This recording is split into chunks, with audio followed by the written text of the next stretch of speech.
forgot to press record. Uh-oh. There it goes. OBS is bugging out. Hello. Welcome, YouTube. I should have been recording earlier. I don't know why I wasn't, but I am now. We're 36 minutes into stream, and I just started recording. Big ouch on my part. Either way, we're back at it with creating the D&D world, right? We're currently on point of interest number 2. I'm glad I didn't get too far, because that actually gives me time to do this.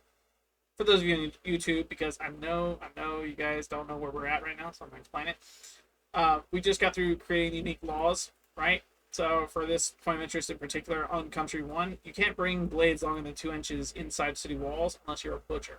So if you're not a butcher and you bring a blade longer than 2 inches, your punishment for that crime, if you're caught in the act, is you will be told to paint a self-portrait style tattoo on your body and have it critiqued by local artists. That's your punishment if that happens.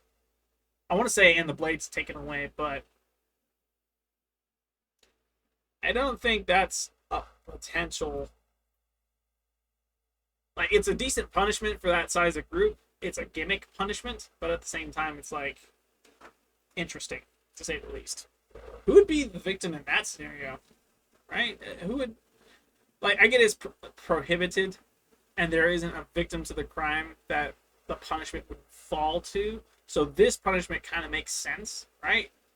In addition to the blade being taken away because it's prohibited in general, right?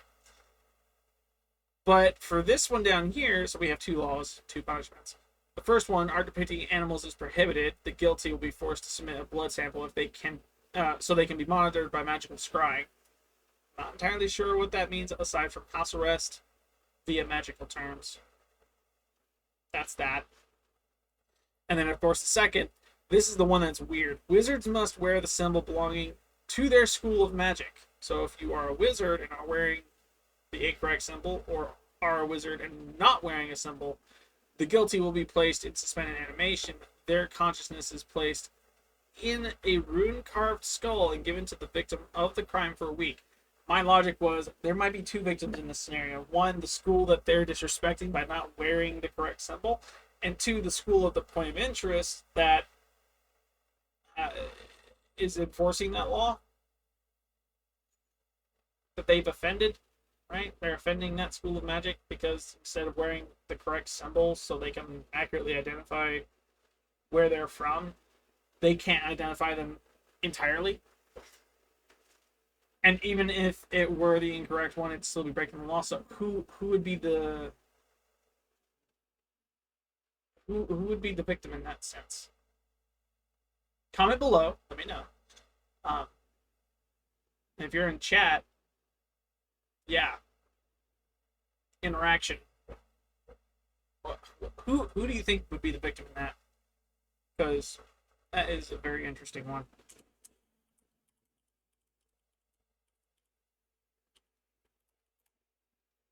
Good. This is good. We have 3 punishments we have to go for. Bear fights must take place indoors.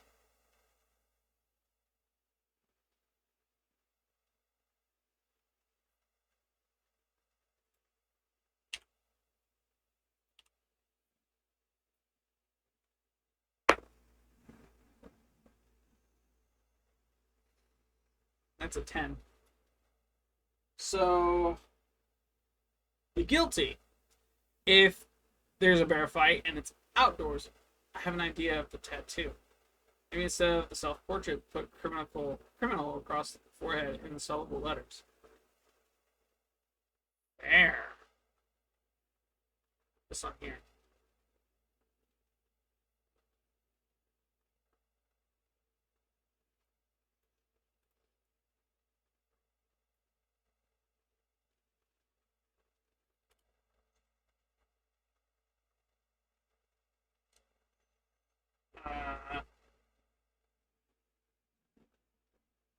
In bubble letters. Oh, that'd be cool. Okay. Paint. A word criminal in bubble letters cross their forehead.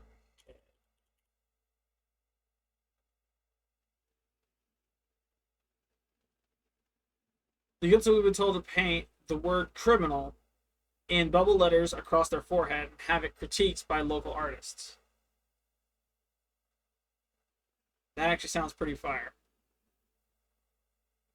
Interesting punishment. I wonder how that would work. I almost want to say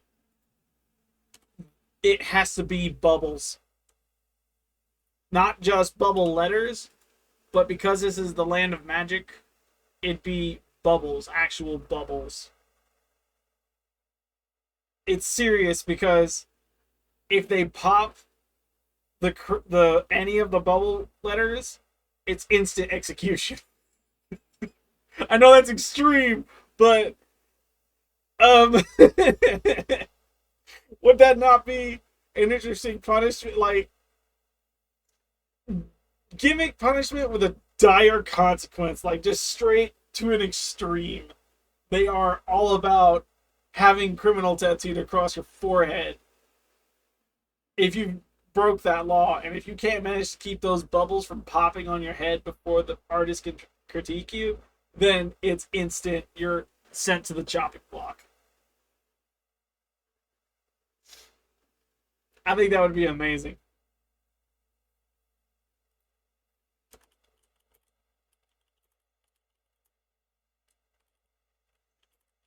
If they pop, it's to the block.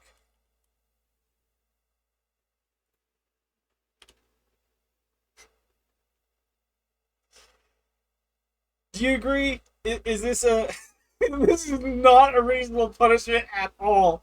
But do you agree with the comedics of this punishment for this law right here being broke?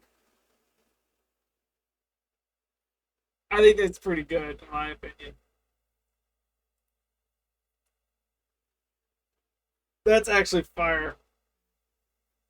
I love that. I love that about I love that. I love it. That's freaking awesome. I love it. Yes. I'm not changing that law again. That's amazing. Okay. This one here are depicting animals wizards wearing their symbol. Yeah, this one and this one. They pop, head explodes. I was good. I went tame, bro. You went all in. Good grief.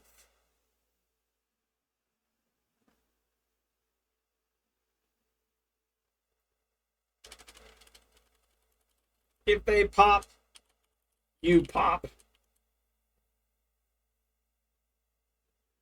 This got very gruesome very quickly.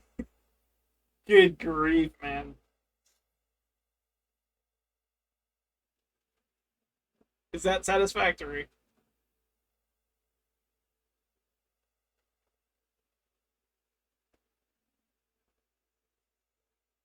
That is actually crazy. See, this is why I ought to get you guys' input on a lot more stuff because that kind of thing can happen, and it's amazing when it does. All right, I think I rolled a 10.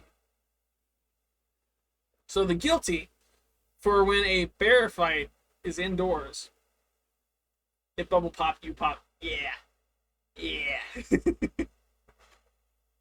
If a bear fight takes place outdoors or anywhere that is not indoors in an enclosed structure, the punishment for the perpetrator is they will be unable to pass anyone in town without bowing and apologizing for their indiscretion. Okay.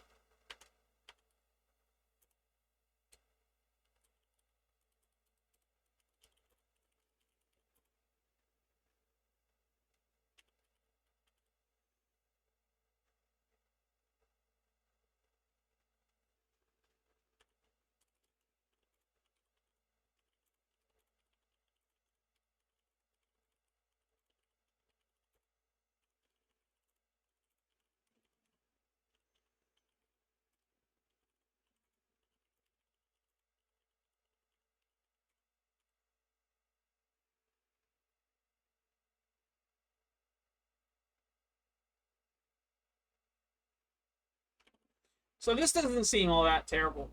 Similar to the last one where it's a tattoo on the face getting critiqued. And lick the king's shoes. You're telling me. Every single time someone attempts to pass or he attempts to pass someone in town, he then has to not only bow and apologize, but walk his shiny butt all the way to the capital of wherever he is. Keep in mind, this is a city of 10,000 people. It's a small city, but there's 10,000 people, including that king of... We're not even talking about the point of interest at this point. We're talking about the country as a whole.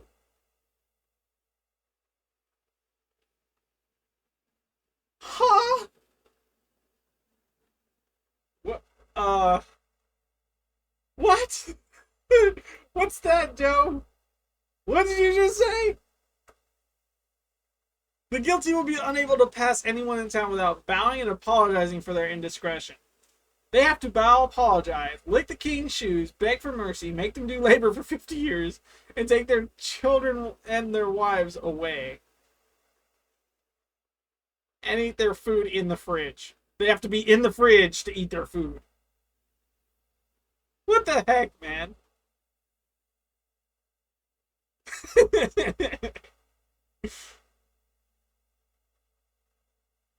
Huh.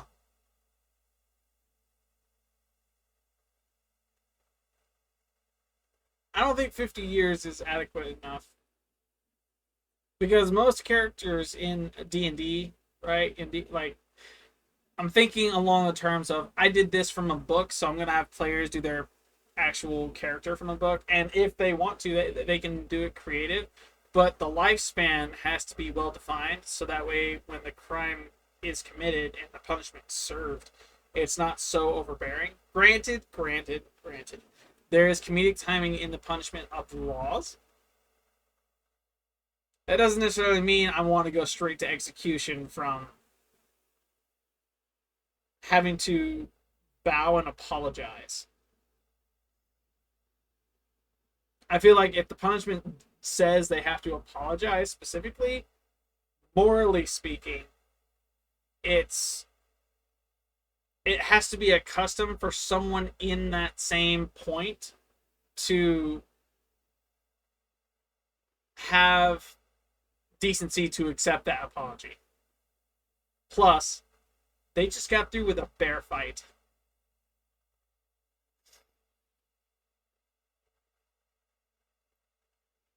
$350 years. Brother. 350. Make them do labor for 350 years. You do realize the maximum lifespan of anything in the book is like 700, right? You're saying take away half their lifespan, and that's the one race that can live that long. Every other race is like 50 and like 100, 150.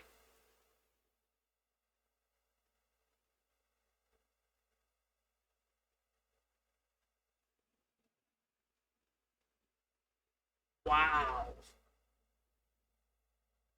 How about this? How about this? Because it's a bear fight, right?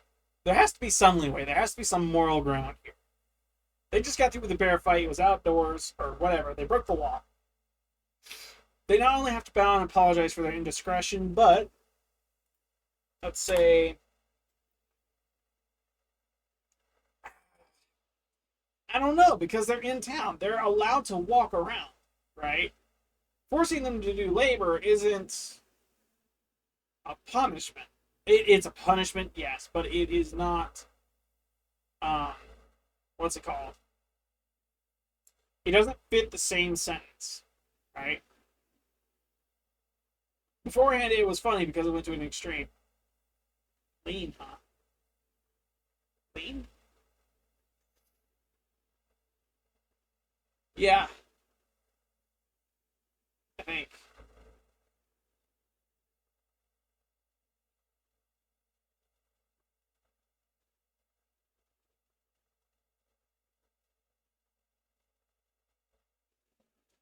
Bro is in the Bible right now. Bro is reading from the Bible for these punishments. Holy crap, Joe. Chill, bro. It's not that serious. Golly, man. It is not that serious.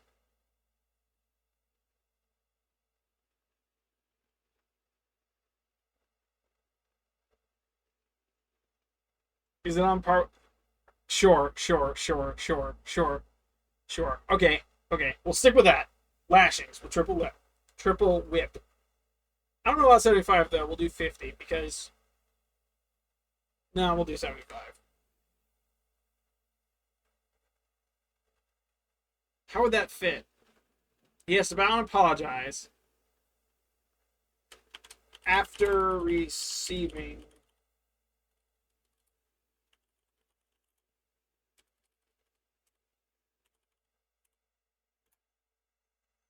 75 lashings from a triple whip.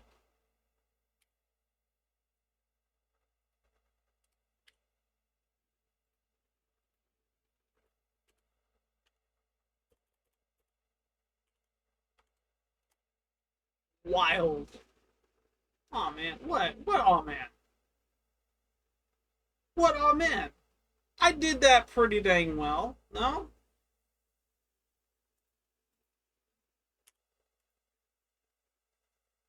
what you mean? Oh man, I did the 75 lashings. Lean. I don't understand what you mean by lean. So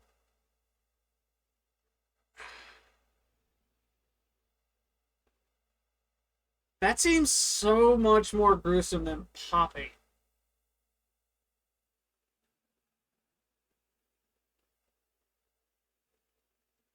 Chat, what horror movies are you into? Good grief.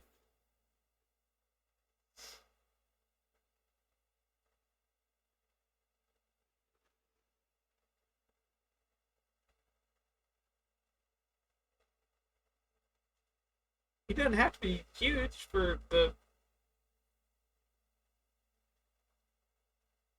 I feel like if you've gone too far. 75 lashings from a triple whip is excessive. From a huge guy, that is extreme. How about this? How about this? I'm gonna move on because I think the 75 lashings is okay. I think it's all right. After 75 lashings, having to bend over and bow to everyone you pass in town, that is painful. I've never done that. But you ever have one of those little paper cuts and you try and bend your finger and it opens up the paper cut? Ow! Not doing that. Mm. I'm gonna roll the die now, okay? 3. So the price for breaking the law at noon every day. This. Oh, hello. What just happened?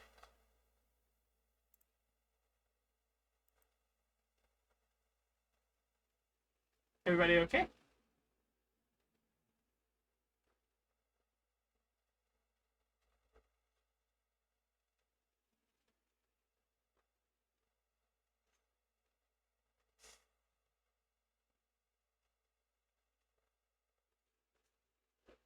Joe, you good?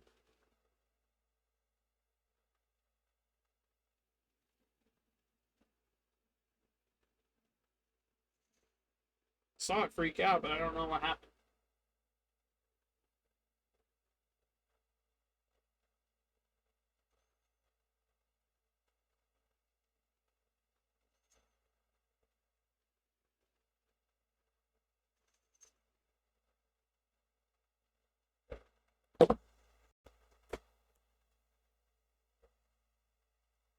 I don't know what just happened. Weird. Joe, I didn't mean to scare you away. Come back. That was a 3.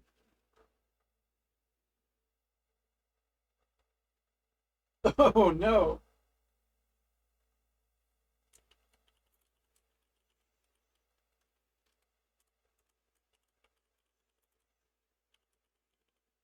You're still here. Yes. Yes, I am. I think we lost a viewer on Twitch. I keep forgetting you're on YouTube. Somebody on Twitch left. Don't know who though. Will be petrified and must serve. I have to roll. Must serve. I have to roll the big boy. This is a 1d100.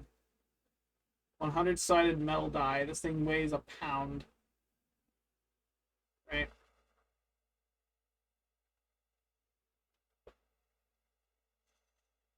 Thing is, I don't have a space big enough for this to legitimately roll and just sit off something. So I'm just gonna let that do its thing.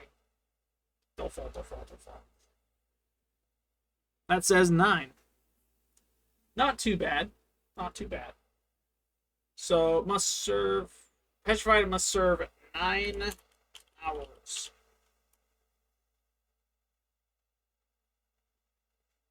As a city statue. That is the punishment for breaking the law at noon every day. The city goes silent for 1 hour. Sound of any kind is illegal. So if you make a sound within that hour, yeah, it's a disco ball. You're not wrong. It's a red disco ball. I love it. If you break the law of making any kind of sound within the hour that the city goes silent for, your punishment will be to be petrified, and you must serve 9 hours as a city statue.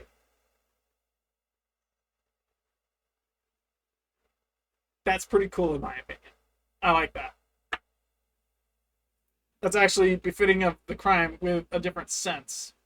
If you look at Medusa in her eyes, she will petrify you and you become a statue permanently, right? This is less serious because it's a time-based spell. And it's entirely based on if you break that law and the severity of it. So.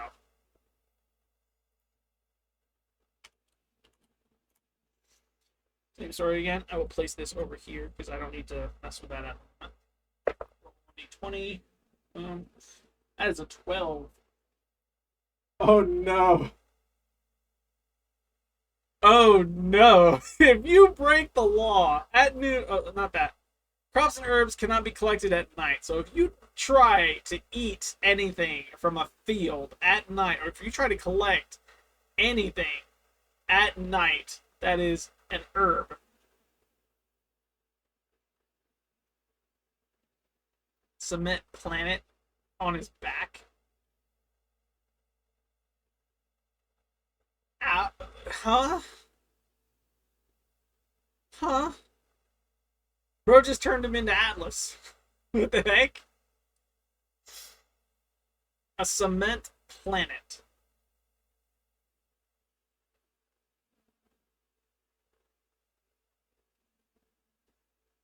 I mean, he wouldn't be able to move. He'd be crushed. The goal is not to execute for making any kind of sound. I really, really, really, really like that one. I like the law. I don't want to change that. The guilty of petrified must serve 9 hours as a city statue. That is perfect for that kind of crime. I don't want to change that. I really don't. I tell you what, if you can make this a little better and not to an extreme, like, I don't mean for it to be comedic on that one specifically, because that is like, you can't get better. Keep in mind, it's a small city with 10,000 people living in it, right? There's bound to be some sound. So for that many people to be silent and the one person to commit that crime, I feel like 9 hours as a city statue is okay. Especially when you have that many people around. You know some kids are going to come up outside of that hour, laughing, cutting up, and probably painting whatever they can, vandalizing all that they can. I guess my frames dropped. Weird. I feel like that fits the crime though. That fits the yeah, that fits it. If you were to break that law.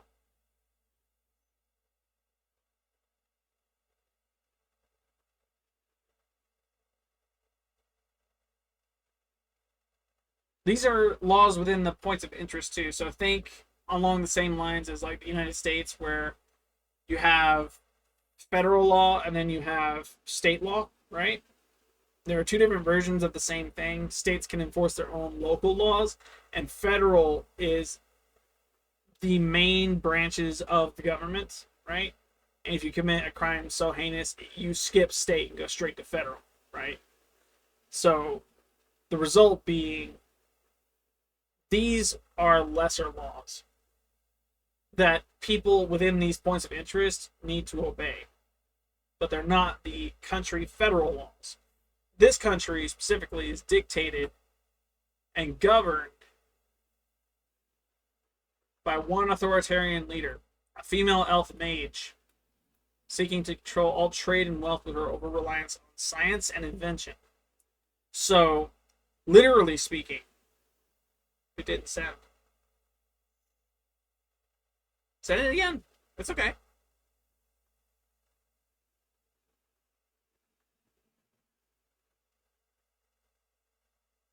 It's okay. I'm looking. I don't know why it restarted. It said I'm streaming now when I've been streaming for an hour. I guess ads on Twitch. Cool. Cool.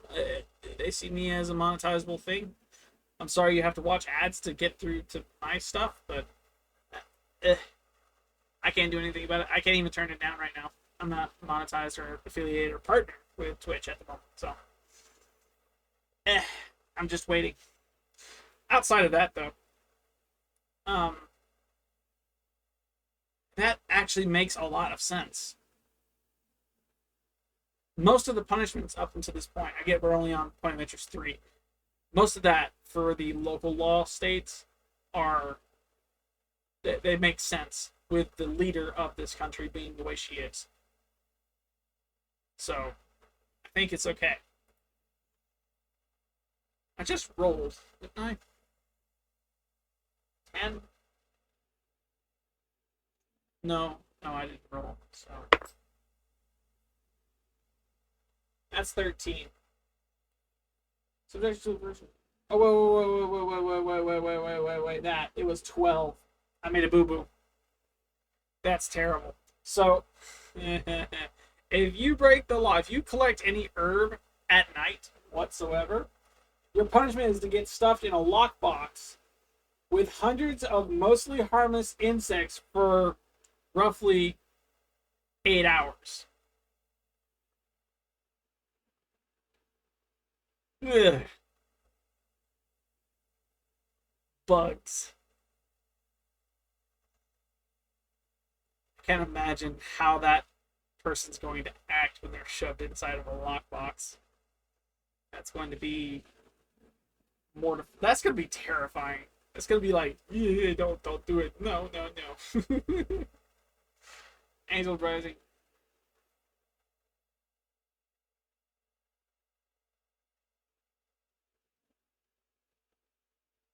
Yeah, yeah.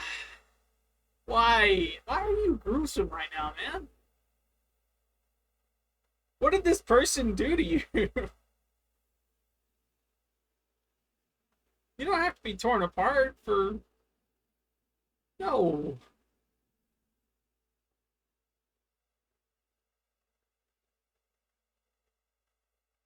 I like lighthearted fun, bro. It ain't gotta be like that. The crime has got to fit the punishment, in my opinion. For an angel to come down and mess him up that bad? No. No. No. Mm. It didn't send again.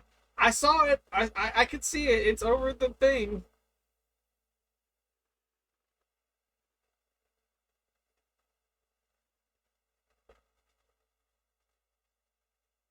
If he acts up. How could he act up if he's petrified?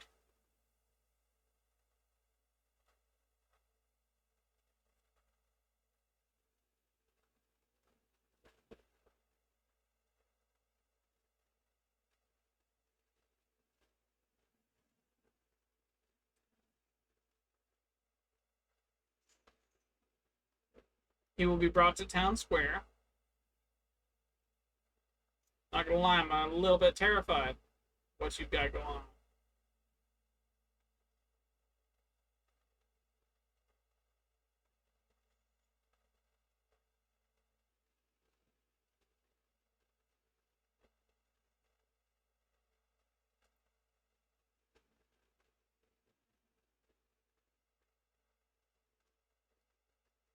He'll be hit by crossbow sentries with ropes. Dude, come on now. Come on. Do better.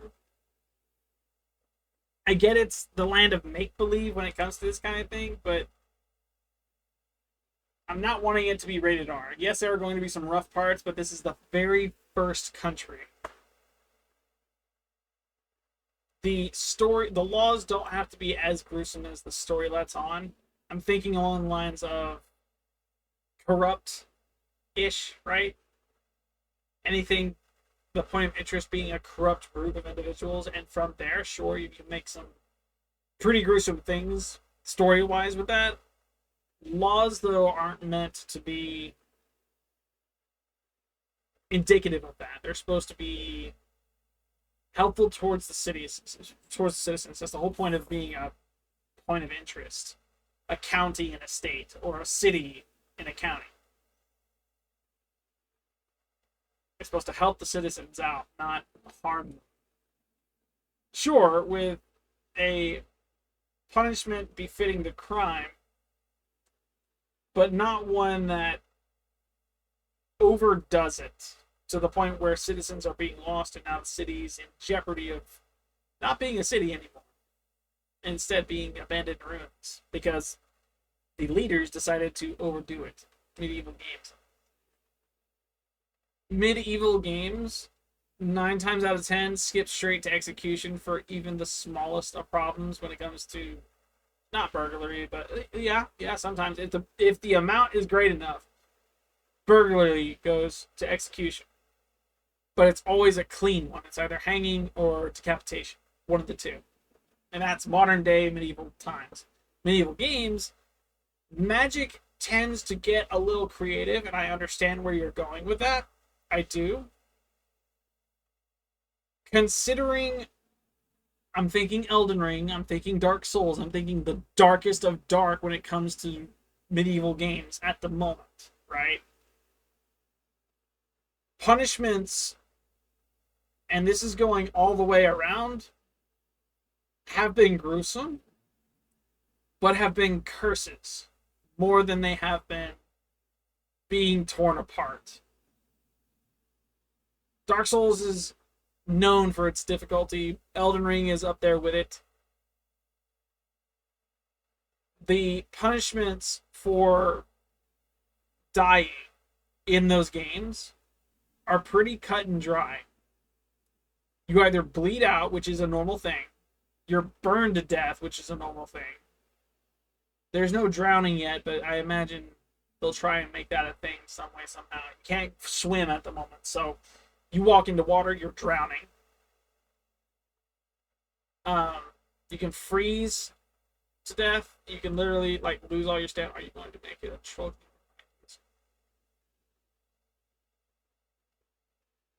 So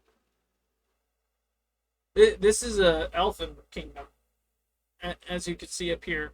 The leader of this country is a female half-elf mage. That's the leader of this country. They are currently at war with their immediate neighbor, one large country trying to take over smaller countries. They formed a mutually beneficial, if tenuous, alliance with another country, right?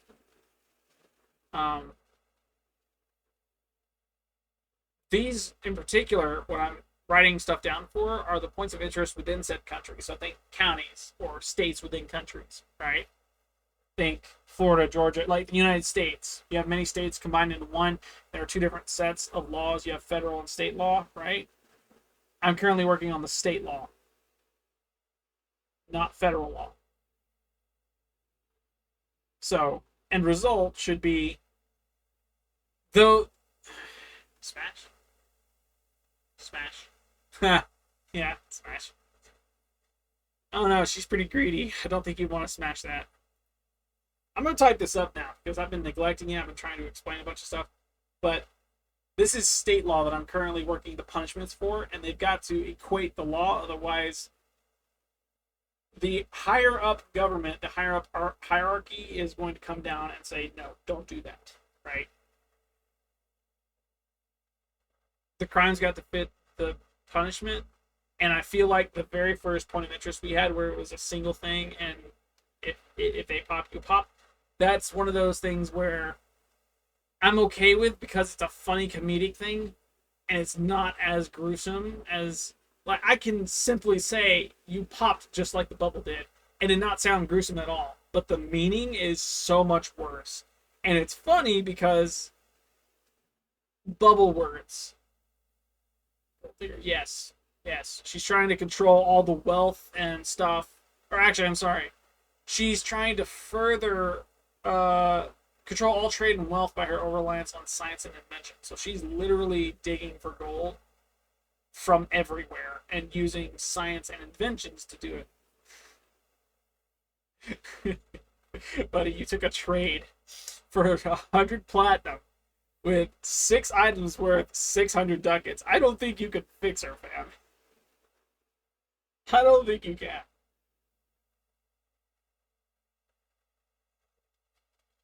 Good luck if you can, though. Subjected to a version of... Oh, no, not that. Stuffed in a lockbox.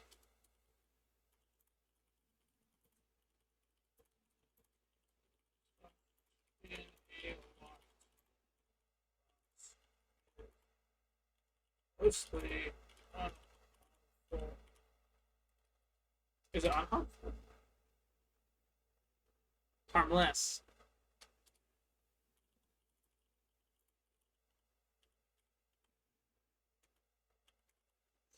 I said 1d4. 2d4, so I have to roll this twice.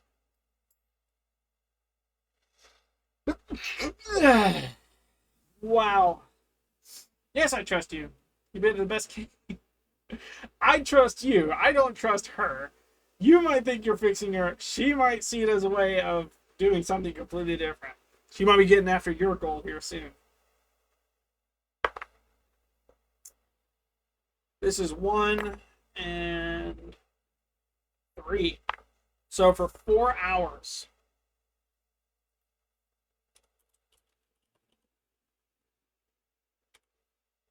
For 4 hours, the guilty of breaking the law, collecting any herb.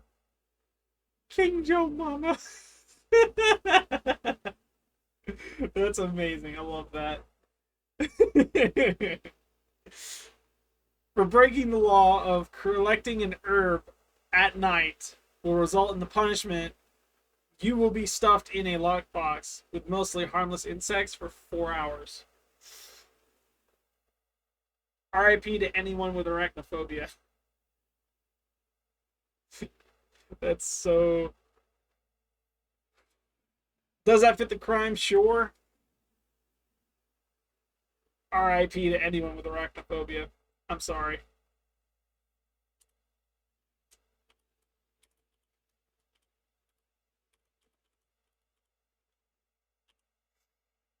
Good.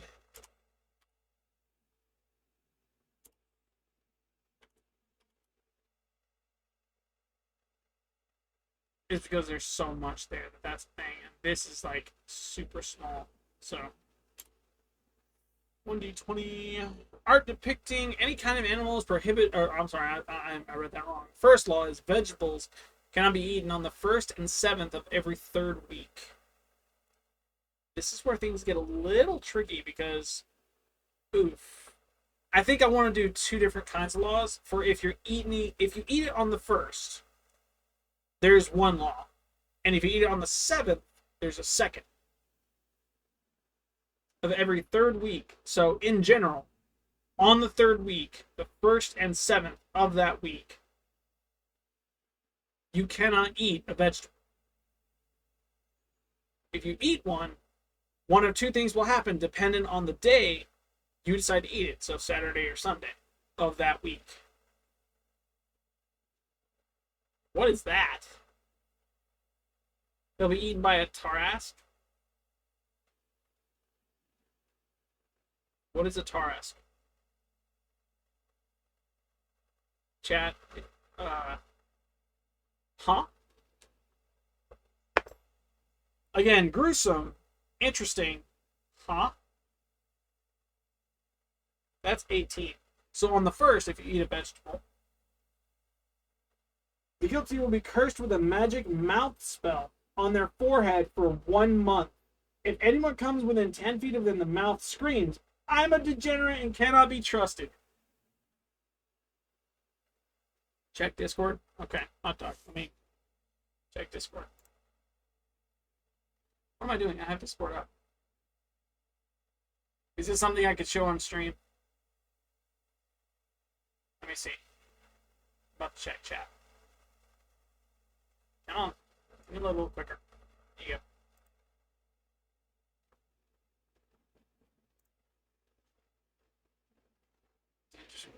The most dangerous creature in D&D is the Tarask. The pure destruction that exists and inflict carnage on the world around it. Stop PlayStation. Son of a... Oh, God. Late. Well, then. I see. That is extreme. That does not fit the... Does it not fit the...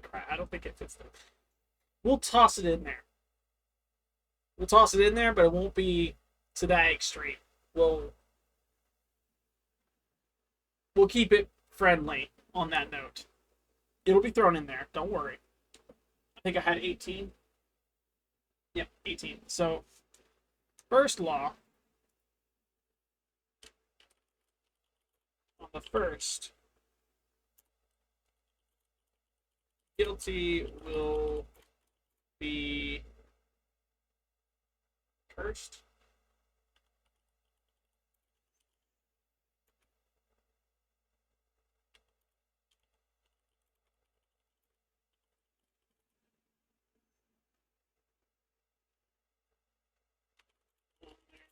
Forehead for 1 month.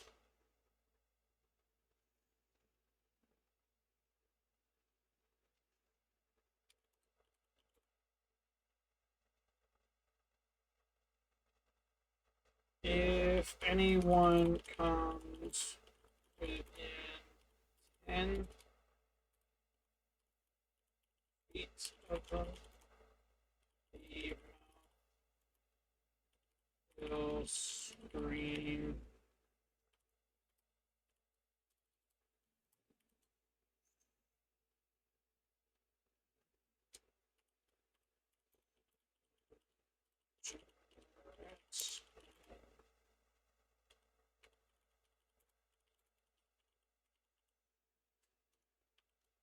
Let me trust him. Good.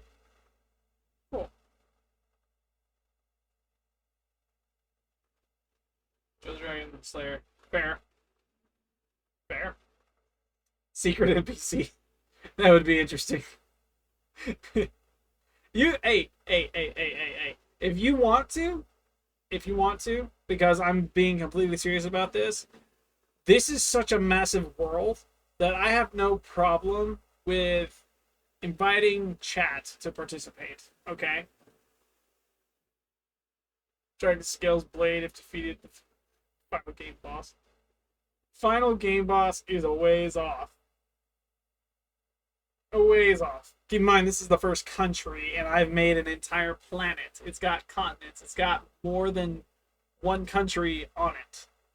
And each country is ruled by a different person with its own set of laws, own set of rules, own set of everything. Literally, I'm tempted to copy and paste all of this. So that way, it's as simple as, oh, go here, go here, go here, go here. And then from there, it's just re-roll everything to get it right. I need to make another document for this stuff right here, the annotations. So that way it's as simple as copy paste. I have my locations, go there, put it all there, call it a day. That's an interesting idea, though. Very, very interesting idea. Good. On the second. Oh, no, no, no, no, no, no, no. It wouldn't be the second. On the third. No. Seventh. First and seventh day. So.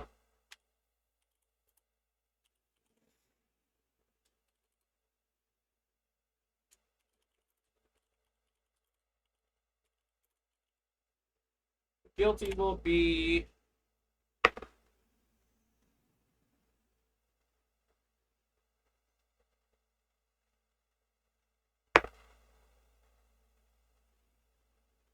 Nine.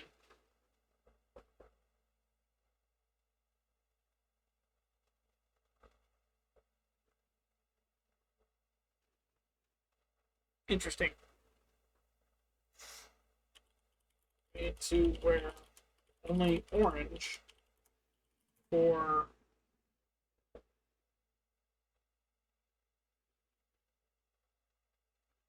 I have a 6. I do.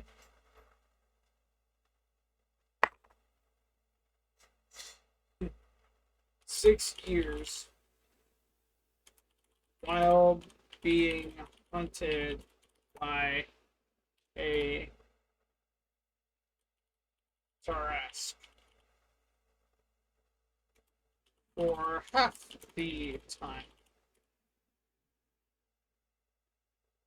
Does that okay? Is that okay with you, Joe?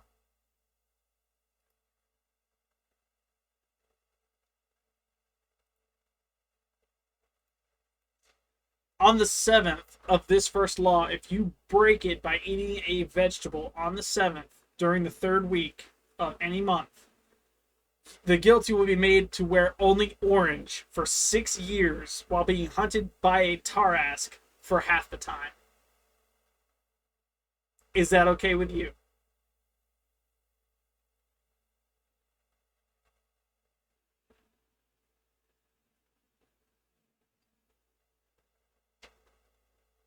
Yes.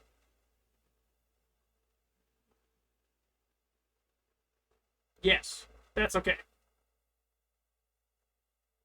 I haven't really messed with the economy much, but there's an overbearing theme where it's a country as a whole that makes up the economy, right? Not just an individual point of interest.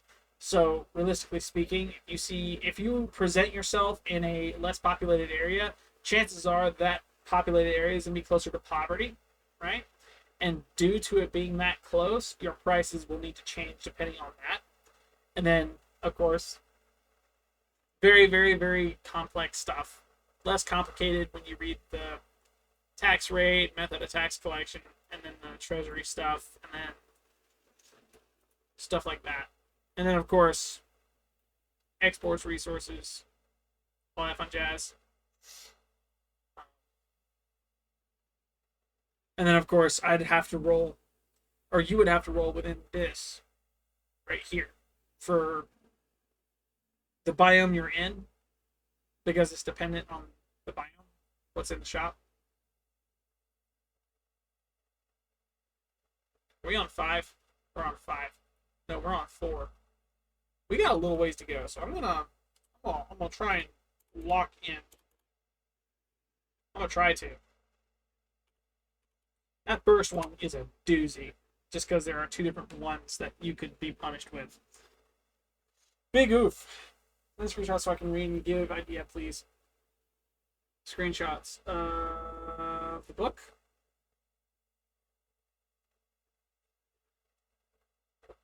Yeah, I will. Hang on. I don't want to do this. I'll do this right here.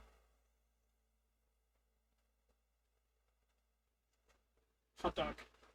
Set that there. Lion Chow is going to protect our spot. It's right here.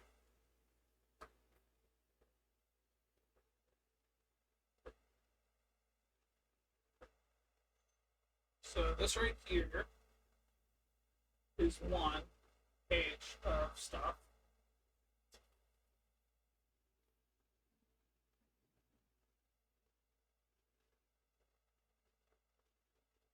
There's a page of another. I'll send it to you through Discord.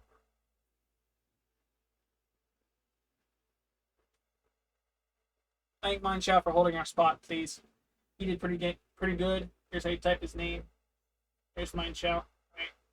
Thank him. Say thank you, Mineshaft. Thank you, Mineshaft. I'm gonna set that right there. So here, boom, boom.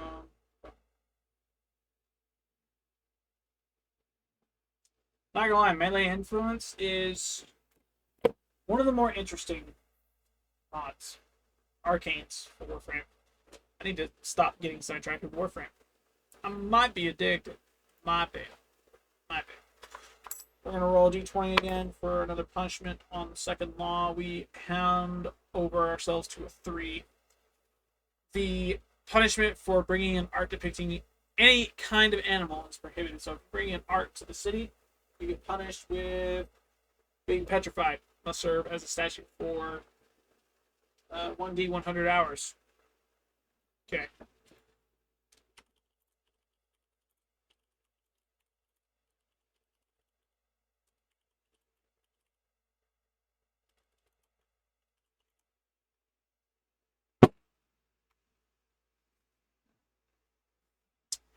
So this population does not like it when you bring in any animal art whatsoever.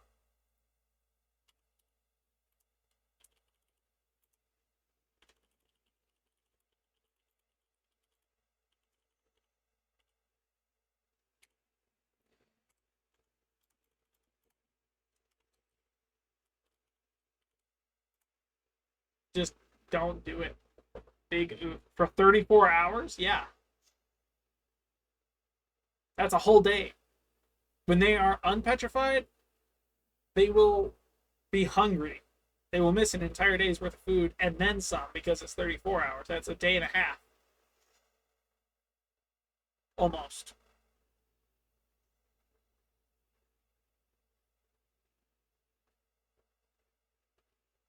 Yeah. So you can get creative within the realm of those items. If you are a arms merchant, which means you sell swords, shields, firearms, magic tools, the like, typically it's separated by niche. Shields are one spot, armors are another, swords are one, guns are one, magic is another. It's all separated, right? The general idea is to bring in a market or a store or a shop that's moving with resources that aren't, if it's moving, it'll be resources that aren't relatively needed, but are wanted by beginner adventurers,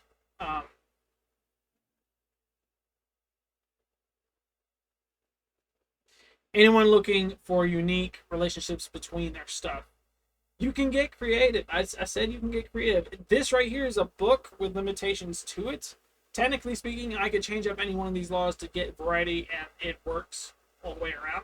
I'm sticking to the book at the moment to get a hard line to bounce off of. I said this at the beginning of stream. This is a hard line to bounce off of. So if you want to be an NPC that comes in with a shop that can hand out bounties and stuff, you can be creative. You're a secret NPC with scams on the prices. Yeah. You can be completely creative with your own setup.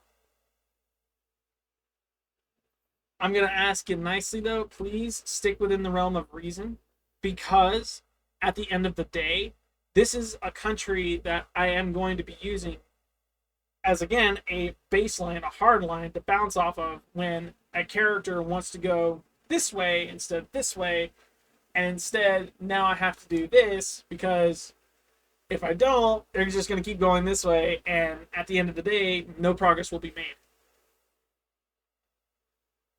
A story's best told when it's on the spot, which is cool. I'd rather have a safety net that says, hey, this is where things go. This is how things work here. Him doing this is a problem. Create something from this. And if this doesn't work for you,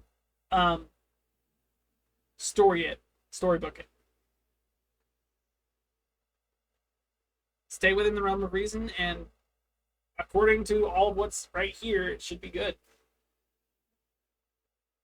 That's what I got going on. What's the what's it called? What's the punishment for bringing in any instrument that is a wind instrument? Let's find out. That is that's a 5.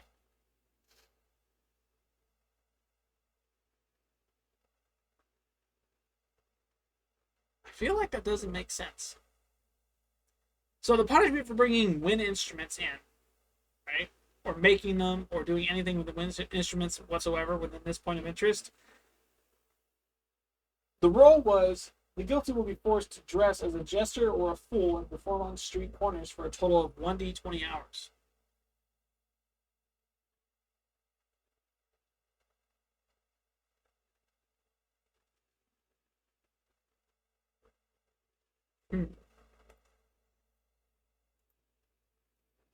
I have an idea.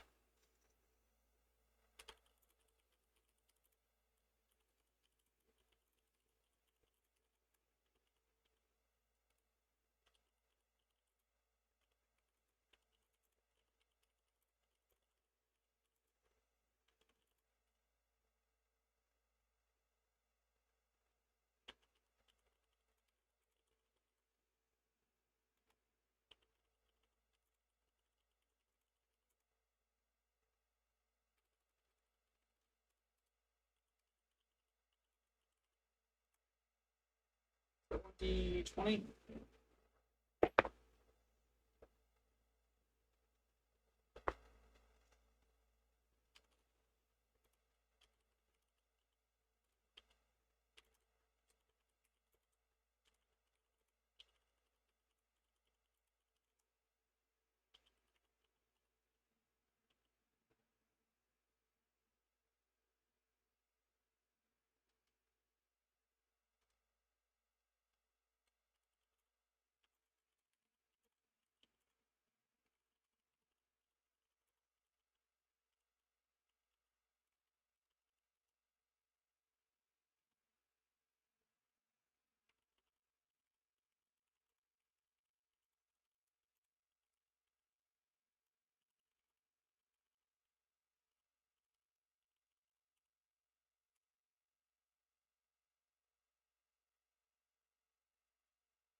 I think this fits just a little better.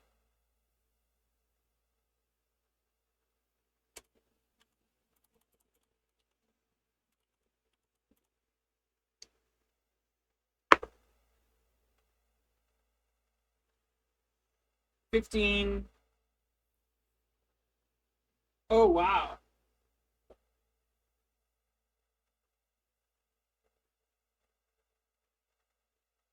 Interesting. Bags of holding are illegal inside city walls, so if you bring a bag of holding in, the punishment for the guilty will be they will be affected by a polymorph spell that will turn their head into a goat's head for anywhere between 1 to 8 weeks. Wow.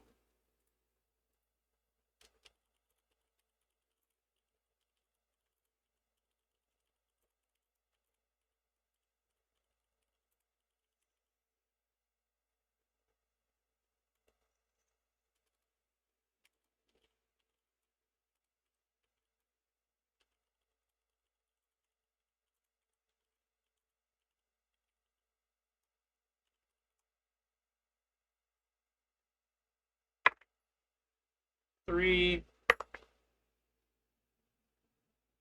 so 6 weeks.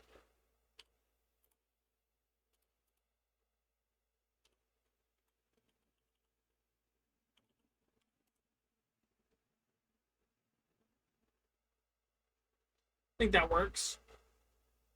Maybe, kind of. I think it works.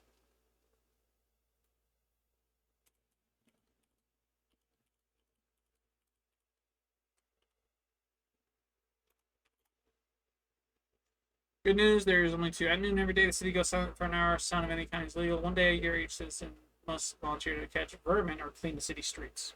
Cool.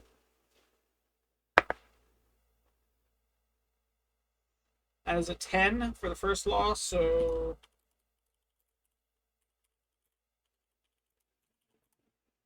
the guilty will be unable to pass anyone in town streets without bowing and apologizing for their discretion.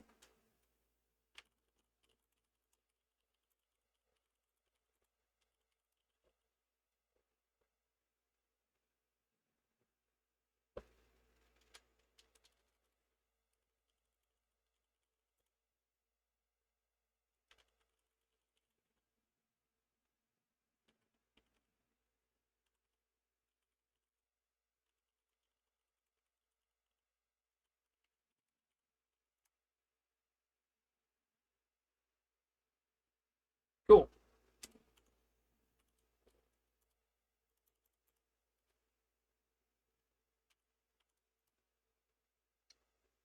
Good. Cool. That's a 6. Ew. The punishment for one day a year, each citizen must volunteer to catch vermin or clean up their city streets. They have to shave off their eyebrows and drink them with mead. Ugh. That's nasty.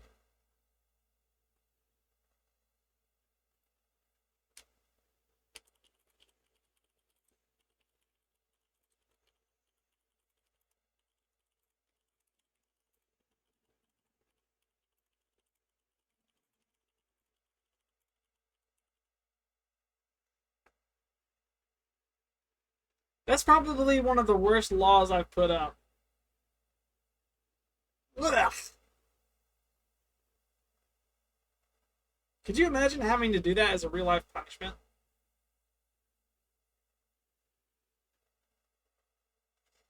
Golly. Okay.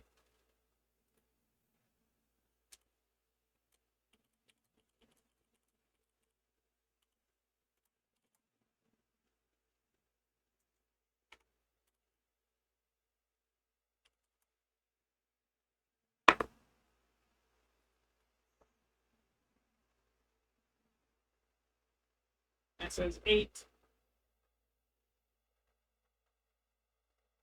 Okay. We had a point of interest that said you have to paint. Um, you have to get a tattoo of the word criminal in bubble letters, and if you pop, if any of the bubbles pop, then you pop. My question is, we have the same law again, right? Creativity.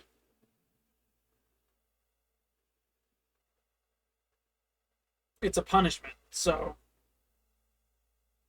I'm allowing creative freedom because this is a punishment for feeding alcohol to a sea creature. What should the punishment be?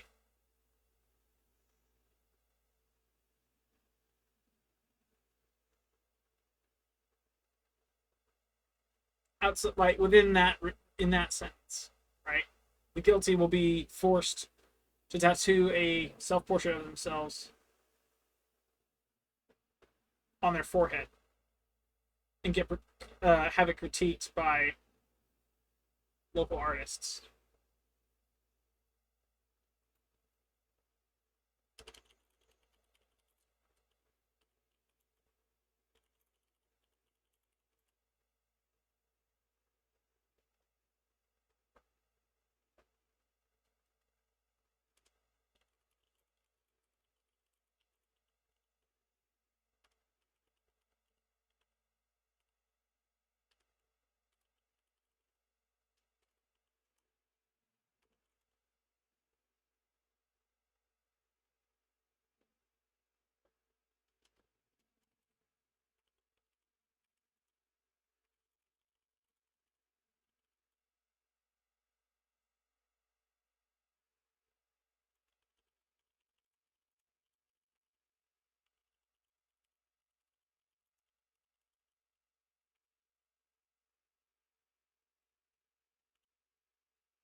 This right here is the law, or this is the punishment.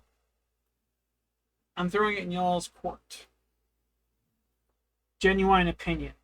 What would you change about that, creatively speaking, to best fit the crime committed? Stuff. Beforehand, it was this right here. Not that one. This one. Paint the word criminal in double letters across their forehead and have it critiqued by local artists. If they pop, you pop. Okay.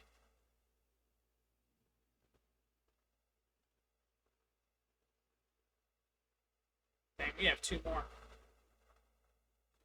We have 2, 3, 4. We have 4 more. Sorry. Stuff. Um.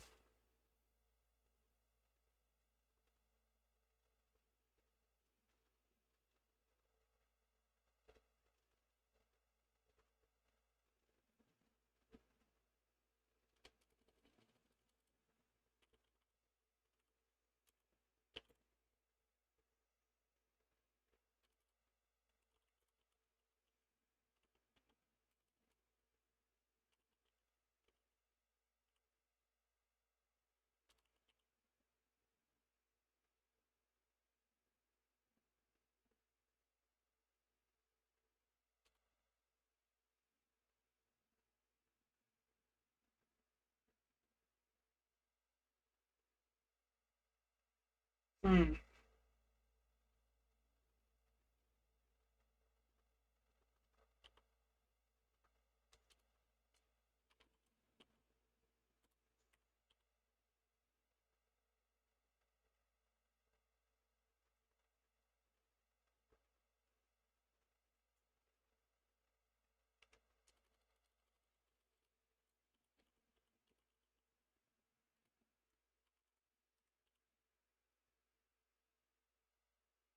I think that works.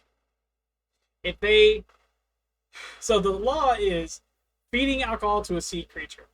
If for any reason they make it a mass event where they're not just feeding one creature, but many creatures, they have to have a tattoo of every single individual creature on their body.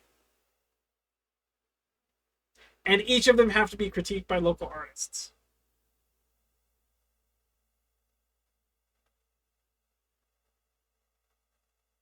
I get that sounds more like a benefit, but to those not wanting ink on their skin,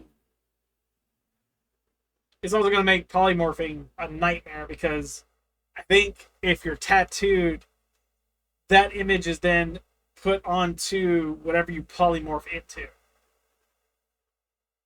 So disguising becomes a problem.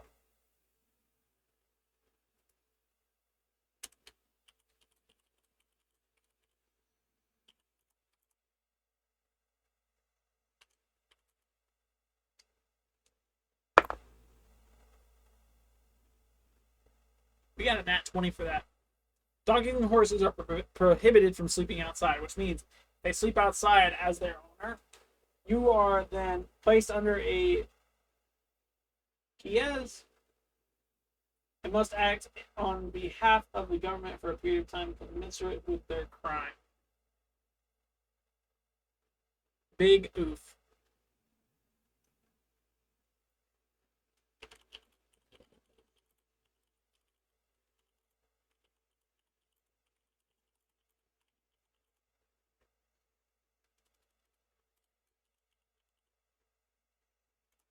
I don't know what that is or what it means, but I'm about to find out on Google. So, fun moment.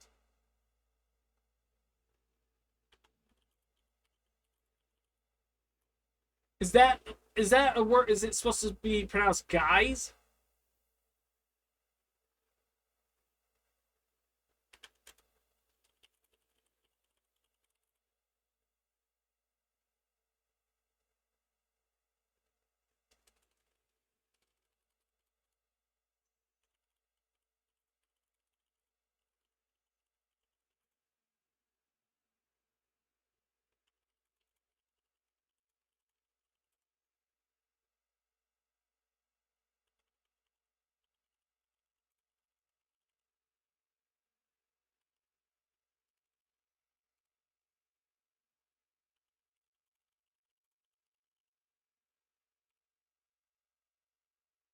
So, please? Hey, wait. So I see please from you, Joe. Check Discord, read please. Oh, I see. Okay, hot dog. Let's do this. I'm gonna do it on this screen so it's nice and visible to the world. This is what I put up. Oh. Oops.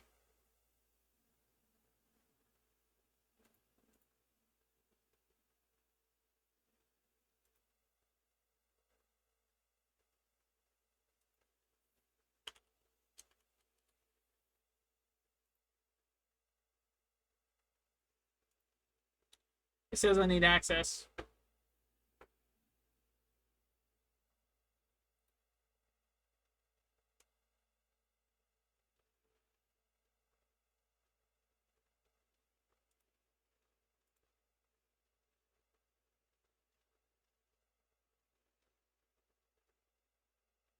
Okay, cool. I have to do this at the moment.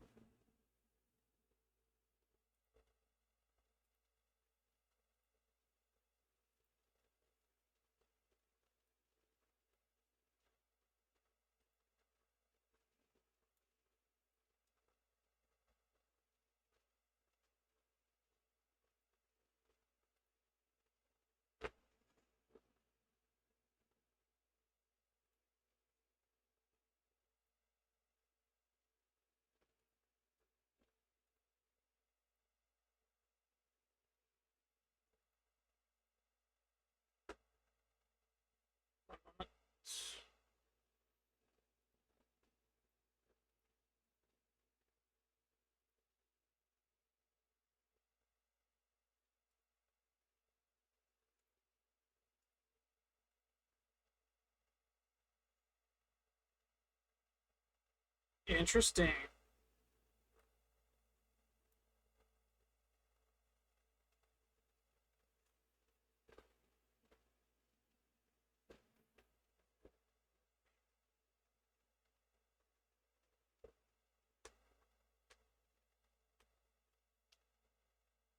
Hmm.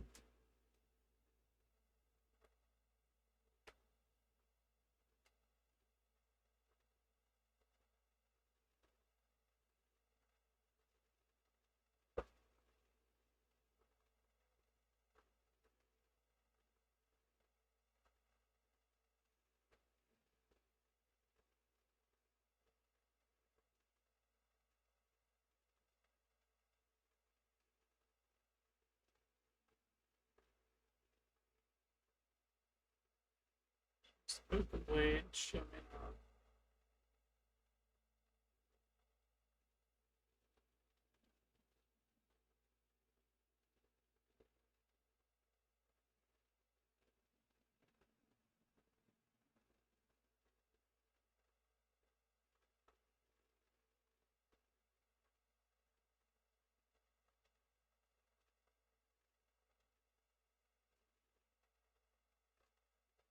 I see.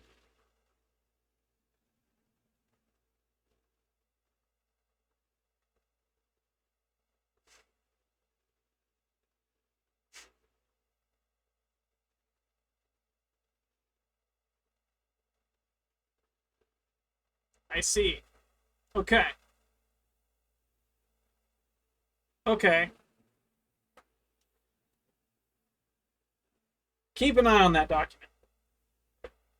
Keep an eye on it. Because when I'm done, I will be needing NPCs. I like the way you have it set up.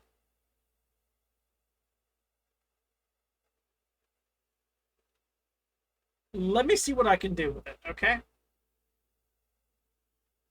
I have an idea, and this is actually perfect, like, not timing, but this is perfect in the sense of what I'm doing as a backboard to bounce off of, because now instead of there being a town with no merchants, I can throw Joe in the mix and have a traveling merchant of a sort. And from there, I can weave a story around it, and it works. Creativity at its finest. If you're enjoying stream so far, drop a like, leave a follow if you're new on the comeback. Comment below. This will be a VOD on Orb Plus. You can type literally Orb Plus into the YouTube search bar, And you'll find me with this symbol right here. This symbol is me. I have 4 of these across YouTube as well as Twitch. Be sure to check each one of them out. Links to those can be found down below. If you're on Twitch, it'll be listed as icons, less links. In the description of both YouTube on Orbs Vault and Twitch, there is a link to the Discord. So if you're interested in submitting your ideas for D&D, you can do that on there as well as chat with some other people you might not know and some new people that have the same interests you do.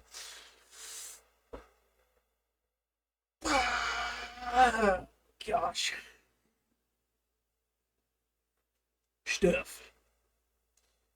That is a good type up, and I want to edit it. I want to perfect it. So it's a guaranteed, this is what I'm getting, this is what I'm getting, here are my services. And then you have a shop full of different stores at the same time. I will also allow and ask you, Joe, please clarify a couple things. That head boy. I get it. I'm not making merch at the moment. This is legit something me and my brothers came up with. Wanted to get our symbol on a hat, and we got it done. If y'all want merch, let me know. There's only one of you like talking in chat at the moment, and for those of you who watch this video and are interested in anything related to my channel, I would gladly create merch, but it takes money to earn money, and I'm currently not drawing stuff. Merch is, at the moment, out of the question until I can start paying for it to sell, right?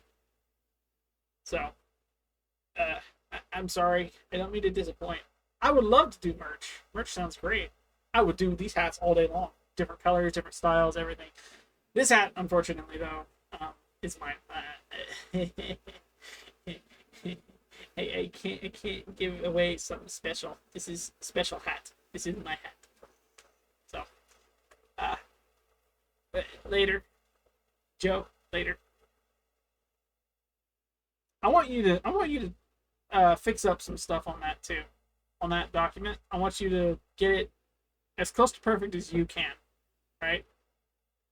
You said you want me to choose on different pricings and stuff. Leave that bit out.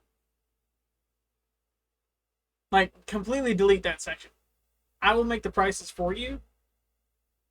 You come up with the items and the inventory that guy has per the location he's in. There's like 6 biomes in the purple book I'm looking at, so I will come out of your walls. Good luck, they made it titanium. It's crazy. That works. Cool. This works. This is gonna be a long one.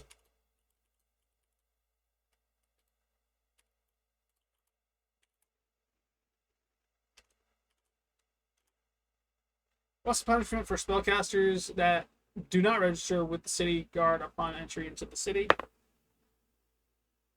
The answer to that is law number 19.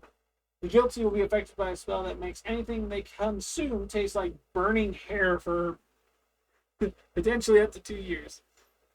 You'll fix it. Yeah. Get it as good as you can. And when I come back to that document, it'll probably be on stream. I'll probably even start with it, to be honest. Or, you know what? It might be this stream. I don't know. I'm going to look at that document, and I'm going to play with it. I'm going to have a little fun with it. Okay?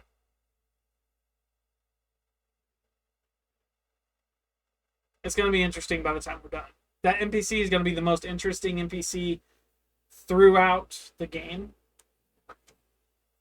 And it'll be the one NPC I rely on to really bridge gaps in population and shops.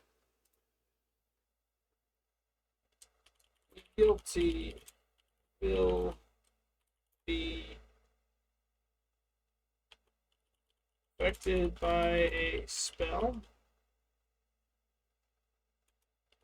that makes anything they consume taste like burnt hair for. I have to roll 4d6 on that.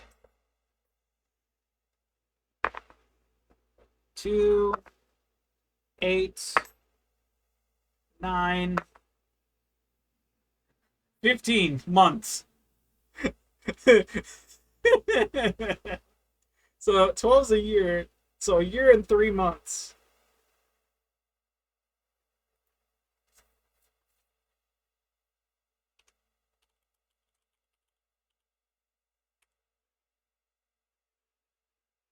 Oof. Big oof.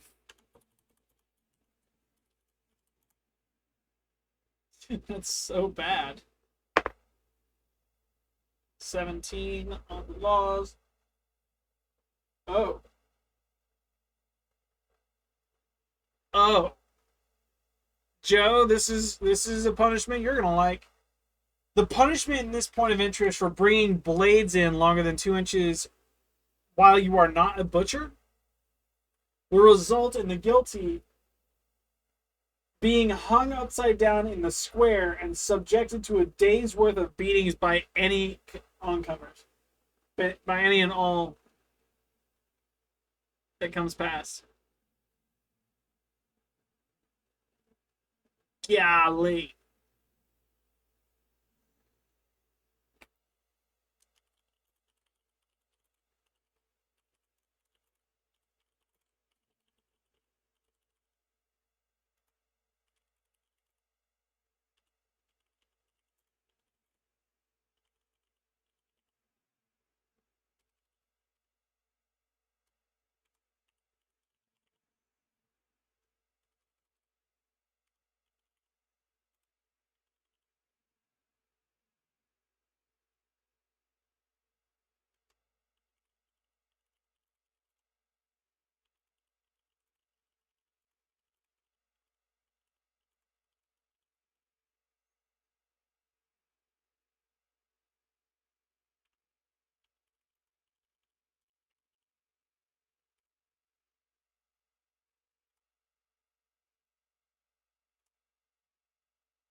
Ouch.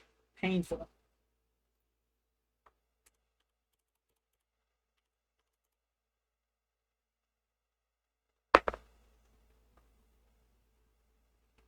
$16. The punishment for donkeys and horses sleeping outside. Is it 16? 17. 17. No. I think 16 is more appropriate. We'll stick with 16 on that. Roll 16. The guilty will be forced to tend the city's garbage heap. Care for the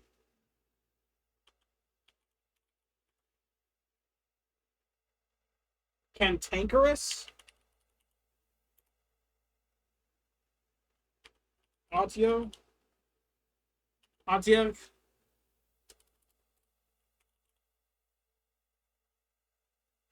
that resides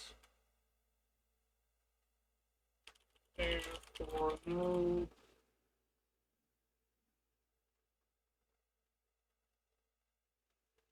less than 1 month.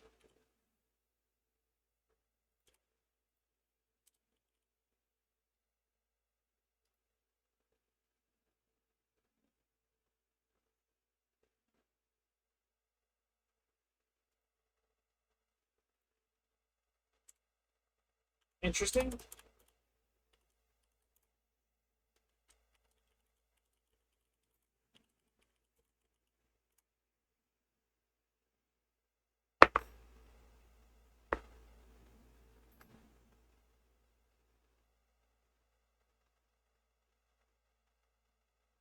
9.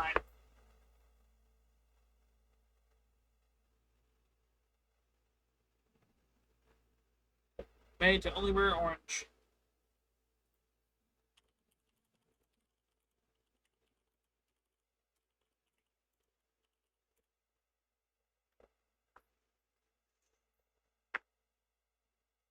Not that one. It's be this one.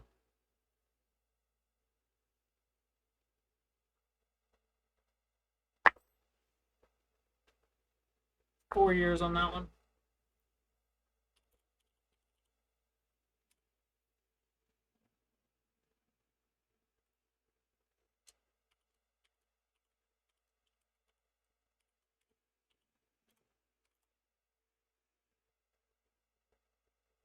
Four laws there. Cool. 3 laws here. Cool. That works. 20 again. That's 11. Okay, cool.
Cool.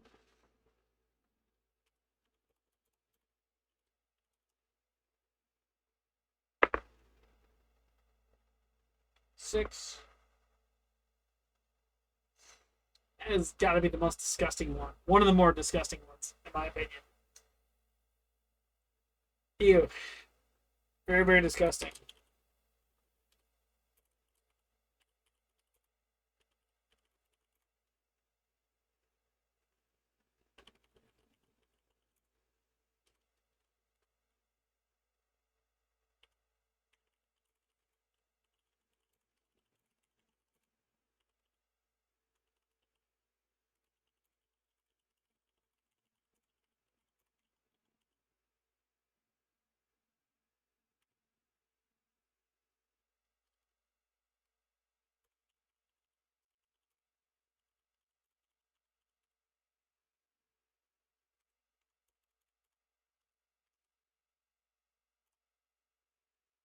The punishment for bags of holding being inside the city walls, um, the guilty would be compelled to shave off their eyebrows and drink them mixed with mead.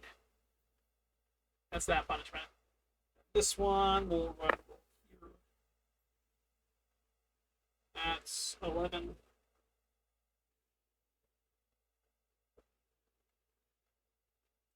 I think we got this same way. 8. Something new. Oh, it's not.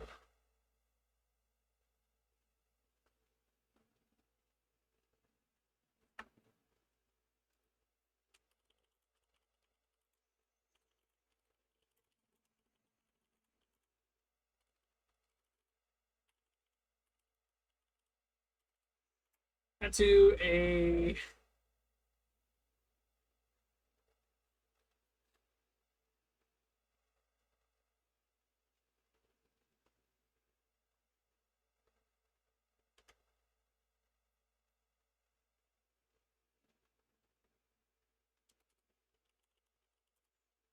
their symbol, their magic school, their body, their local artists to critique.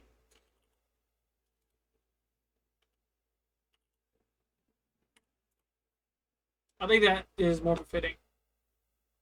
The guilty party in the law, wizards must wear the symbol belonging to their school of magic, right? They'll be told to tattoo their symbol of their magic school on their body for local artists to critique. 3 laws there. We have 4 laws here. Hey, we're at point of interest number 10. I don't know why I sounded so fun there. We have a little bit more to go.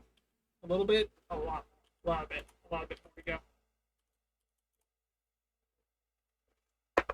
Bear fights can only occur indoors. The guilty party found in this situation will be unable to pass any room time without bowing and apologizing for their indiscretion.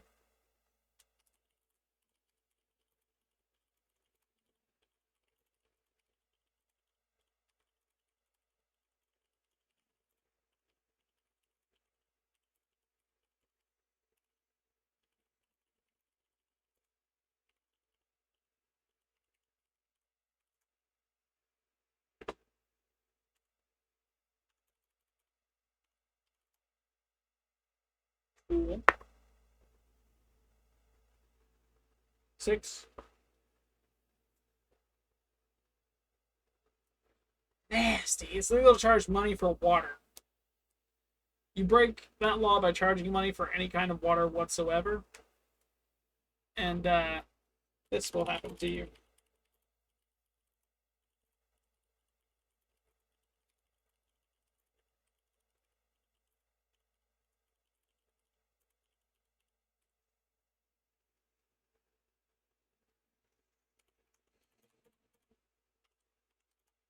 That is disgusting. Absolutely disgusting. Not good. Ew.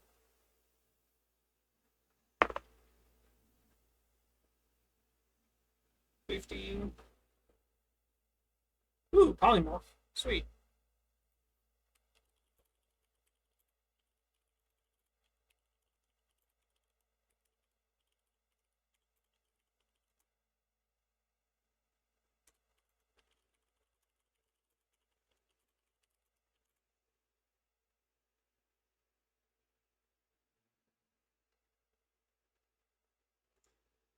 What should their head be turned into?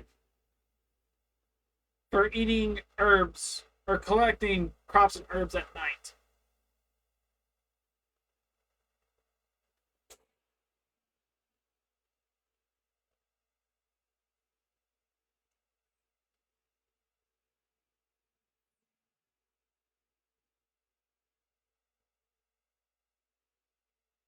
The original writing is a goat's head for a certain amount of time, right? I'm thinking of changing that though. Instead of it being a goat's head, an anteater's head.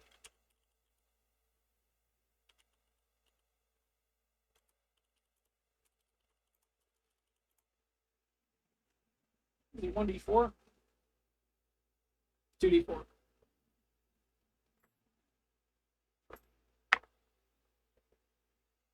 1, 2, so 3.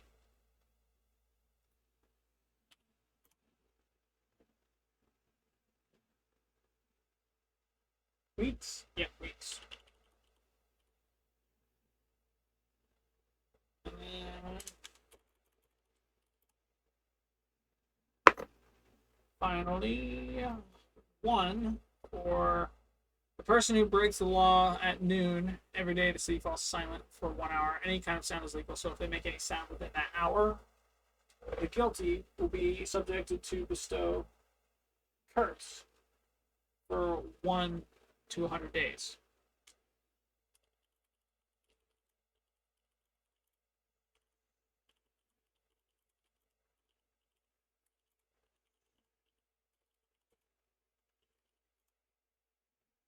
Get to roll the big boy again. Yay.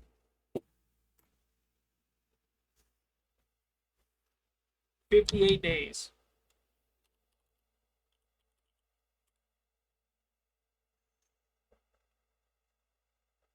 Big oof. Big oof. indeed. That being the case, we are now done with the punishment side of those custom laws.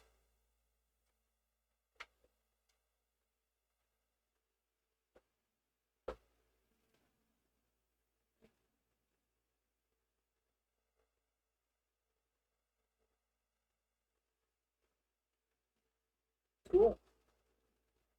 Now we get back into the religious side of things with local myths and legends, as well as the temples of gods that they might have worshipped in the past, whether or not they're chaotic, good, neutral, evil.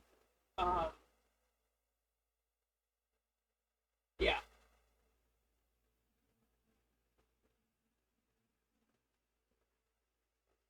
interesting stuff. Very, very interesting stuff. So here's how I'm going to do this. I'm going to pause the recording and throw up the BRB screen. I will be right back. When we get back, it's an hour 30 into recording. It's 2 hours into stream. We have another hour to go for stream. I'm counting all the time I take. We're going to be right back, chat. Okay?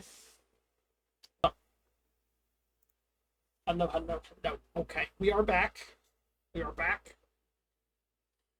Let's get back into the roll thing, shall we? We have a 1d20.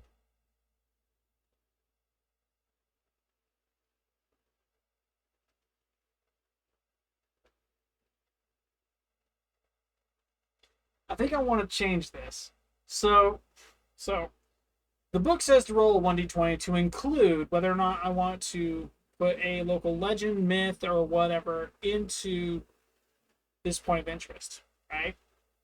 So here's what I'm going to do. I'm going to change that for the uniqueness of it. I'm going to flip a coin if it's a yes or no, right? Heads is yes, tails is no. Keep it simple. Either heads, I get a local legend or myth, right? And that will be put onto the point of interest, or it'll be a no, at which point the point of interest will not have a local legend or myth. Everything is not mystical, it's not myth worthy, it's not there was no legend. It's been a city in its position for as long as they can remember. They've only just recently formed, or if they've been around for a while, they've got some backstory to it. So we'll see. We'll see what happens. Right now, we are local legend.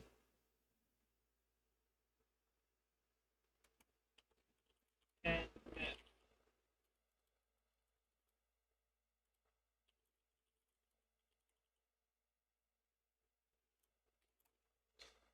That'll be abbreviated to LLM, just so we're on the same page. I don't think we have that acronym yet. We don't, so that works. We get a coin. Not that coin. We'll use, yeah. We got Score Bunny coin from Pokemon. We'll just use that. So we've got Local Legends Myth. Do we want one? Yes or no? It landed on Tails. That is a no. N/A. Cool.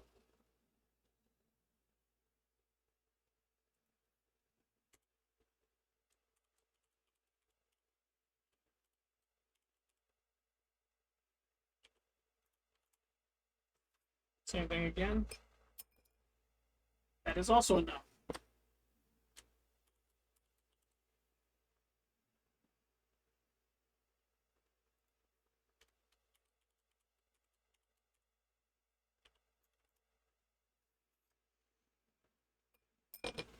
That is a yes. It does.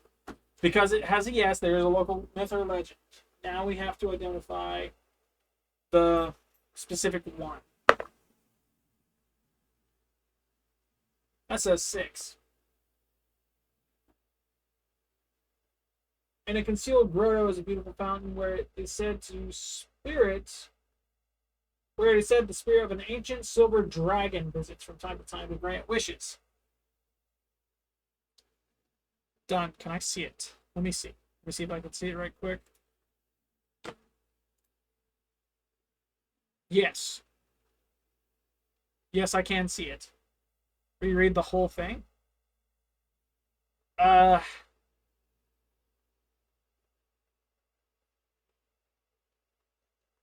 cool. Cool.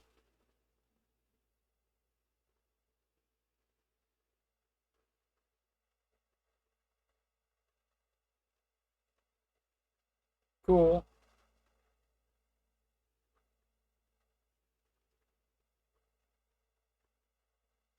Yep.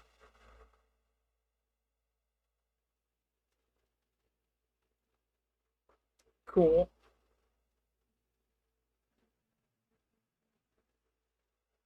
Cool. Cool.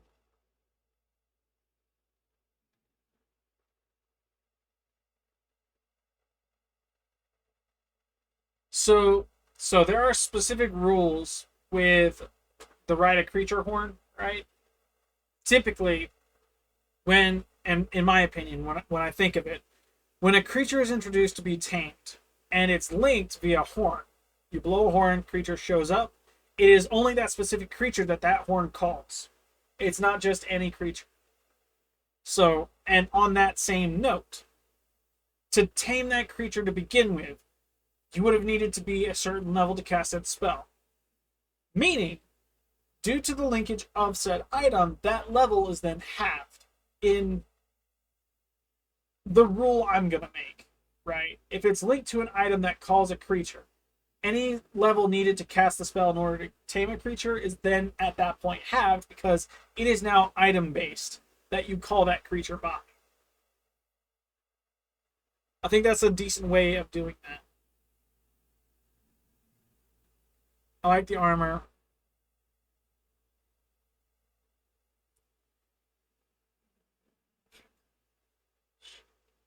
Cool. Cool.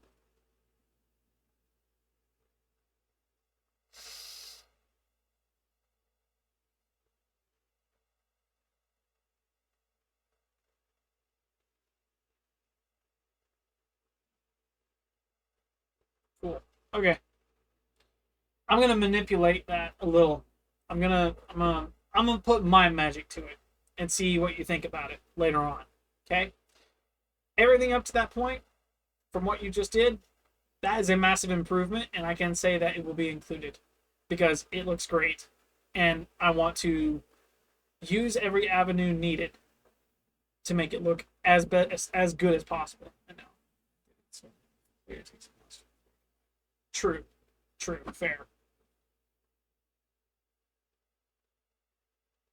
Tames monster the player. Okay, that makes sense.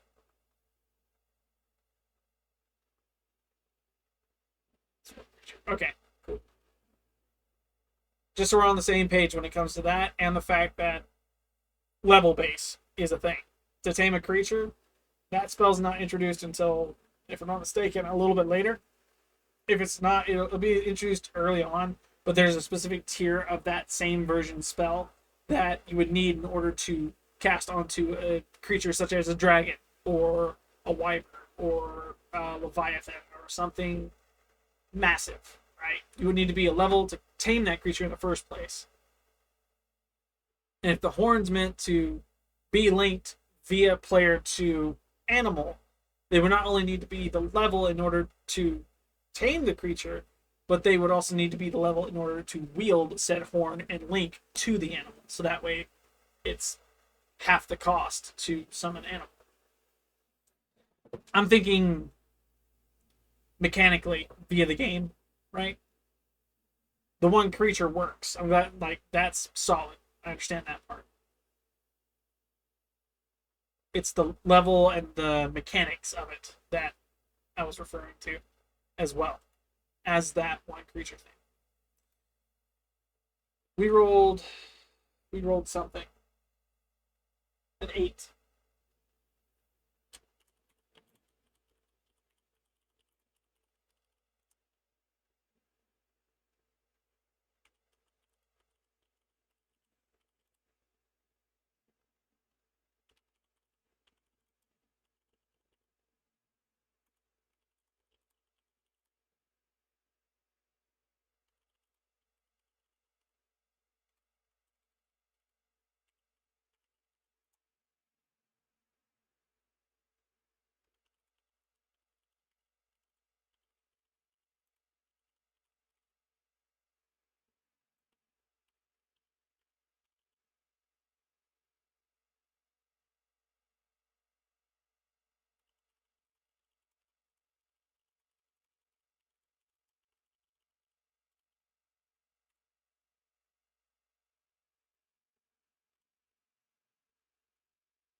A concealed grotto is a beautiful mountain where it is said the spirit of an ancient silver dragon visits from time to time to grant wishes.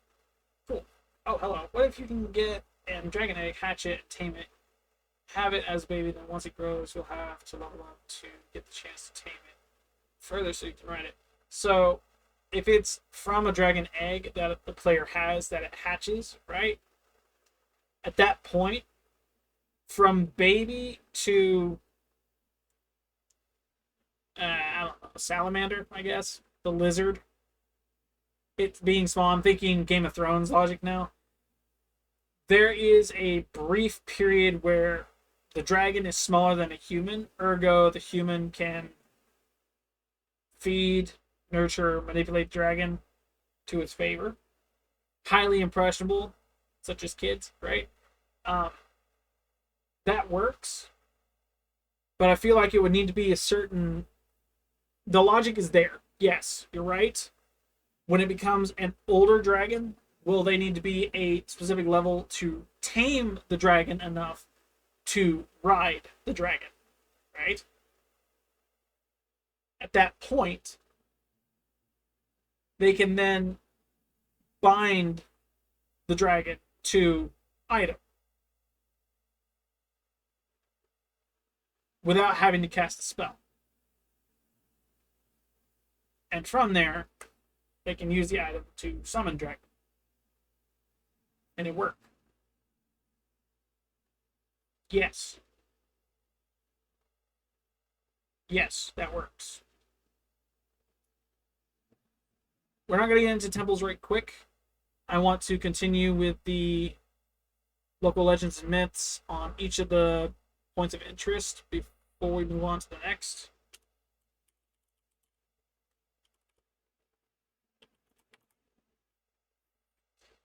Yes or no coin? That is a yes. We got heads on that. That being said, we roll a d20. Cool.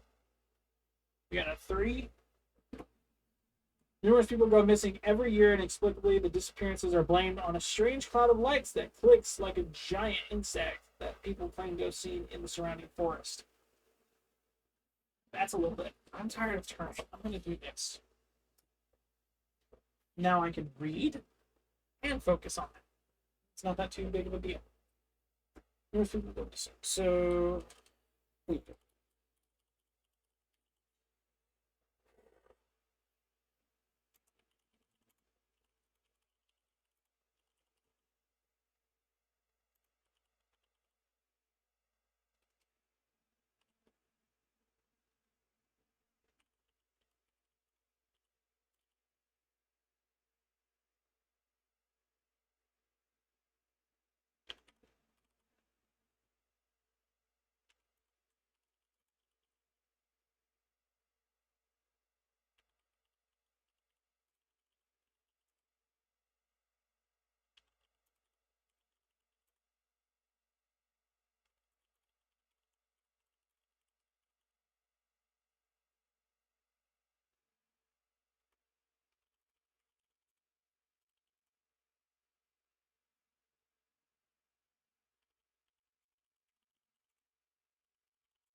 Now you gotta do it on cam, my boy. Use capping. Just kidding. Huh?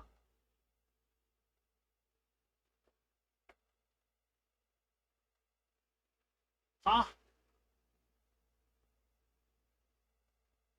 Bet? The taming of a dragon? Or what?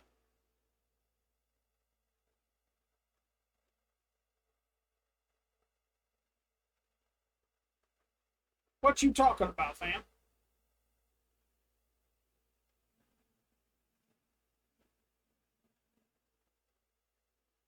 I missed that part completely. I looked up and saw that. I'm like, huh? What you talking about? Huh? What happened? Oh, yeah, yeah, fair, fair. I'm trying to get it to where it's on cam. I don't have one of those like what teachers use in schools with that the post and it comes out and like faces down so you can see the desk view. I don't have that yet. I would love to get that. I would love to do that so if I ever get Pokemon cards, I could just open up a couple packs, set it there, and you could see that plain as day. But I don't have that yet. So I think what I'm gonna do is I'm gonna put one of my GoPros to my computer and I'm gonna rig it in a way that I can see from the top-down view, right? For when we actually go into D&D and do stuff with that, right? So that way it's not a question. You see the roll, it's there.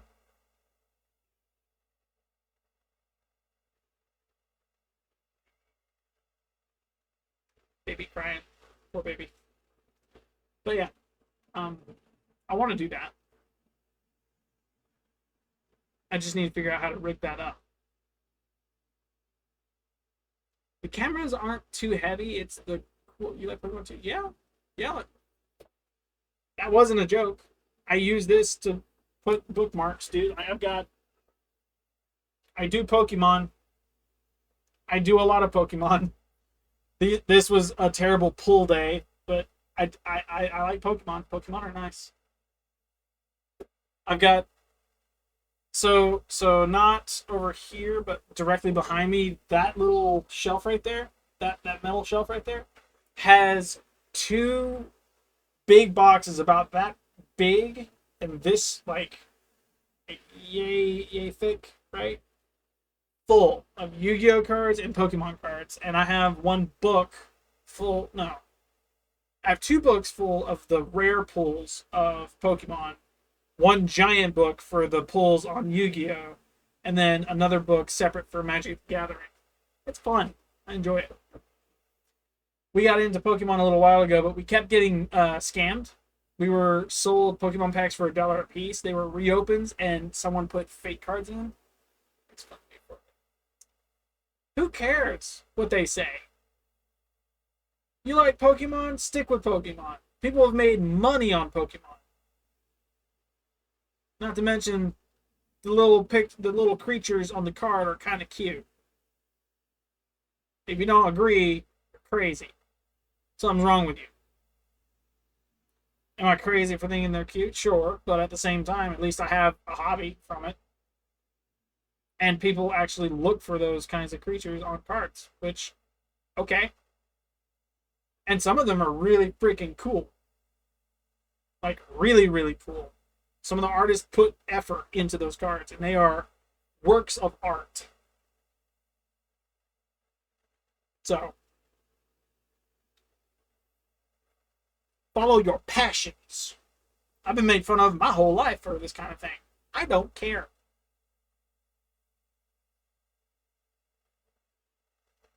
You see me doing this? I'm making a world completely fictional.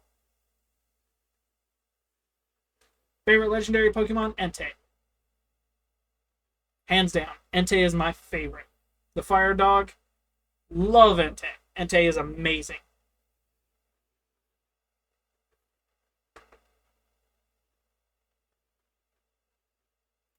I was in the middle of typing. Hang on.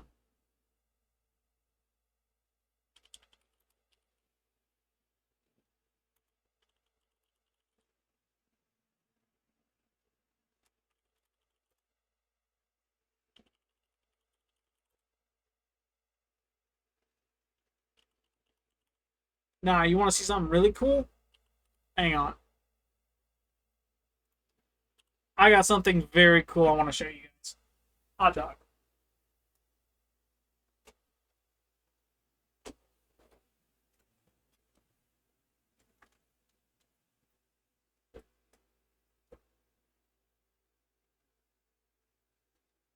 So, Pokemon, their company, Niantic, I think it's Niantic or Hasbro, not entirely sure. They released a new thing called Prismatic Evolutions. It's where Eevee is the star of the cards, right? Before that, you had Stellar Crown. Stellar Crown had Terapagos in it. Everyone was looking for Terapagos. This was one day worth of pulls, and one of these was a Christmas present for me. You see how beautiful each one of those cards are? I have not had these graded yet. These are 3 of the exact same Pokemon with 2 different art styles. These 2 at one point were worth 100. This one's worth, I think, 60 or something, right? Well, fast forward a little while, and the very first pack of, or not first pack, but the first box of Prismatic Evolutions, I pulled this one. It's a Glaceon EX. I get that doesn't really, it's not a worth full card. It's not full art. My favorite card. That one right there. I think this one is worth close to $400 now. That is a full art Flareon EX.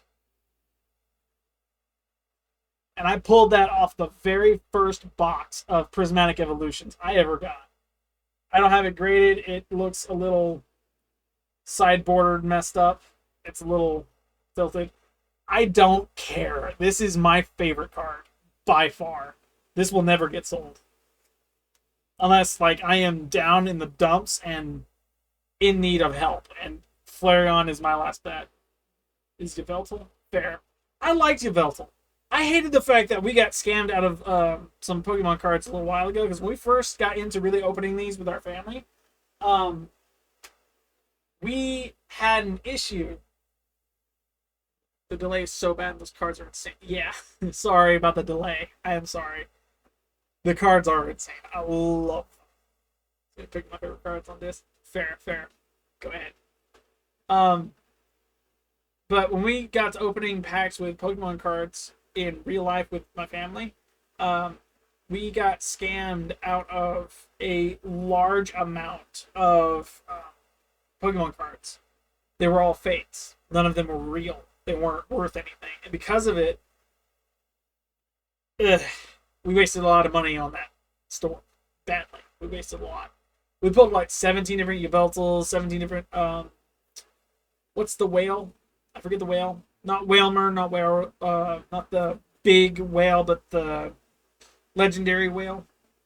The one that's directly against Yveltal, I think.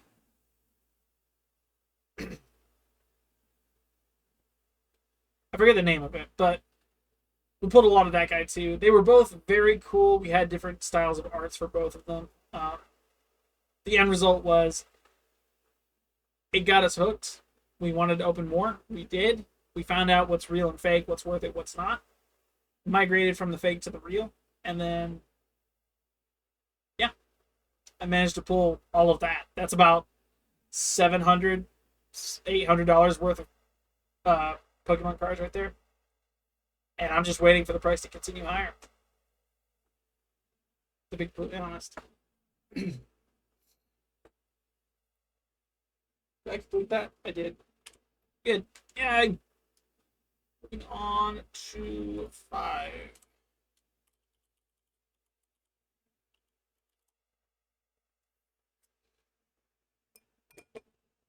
That is a yes. We roll a 20. 17. A red sky is a bad omen. A starless night is a worse one. Business. Businesses shutter their doors for weeks following either.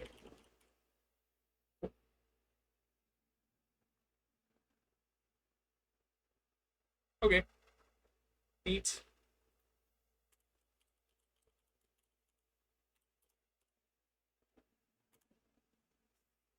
Sent them. Sweet. I will look at those in a jiffy. I'm seeing heads. That is also a yes. Let's go ahead and do this right here. We have 17 again. I don't like double rolls. Double rolls are big old man. Not snake eyes, but double rolls in general. Let's see, 9. Woo. Let me see these pictures. Ooh, hello. I see that Charizard EX up there. Rayquaza, Togepex, Toxapex. What is that? Is that a, does it say Toxapex in the left middle? Sylveon, Zygarde, Solgaleo. Uh-oh.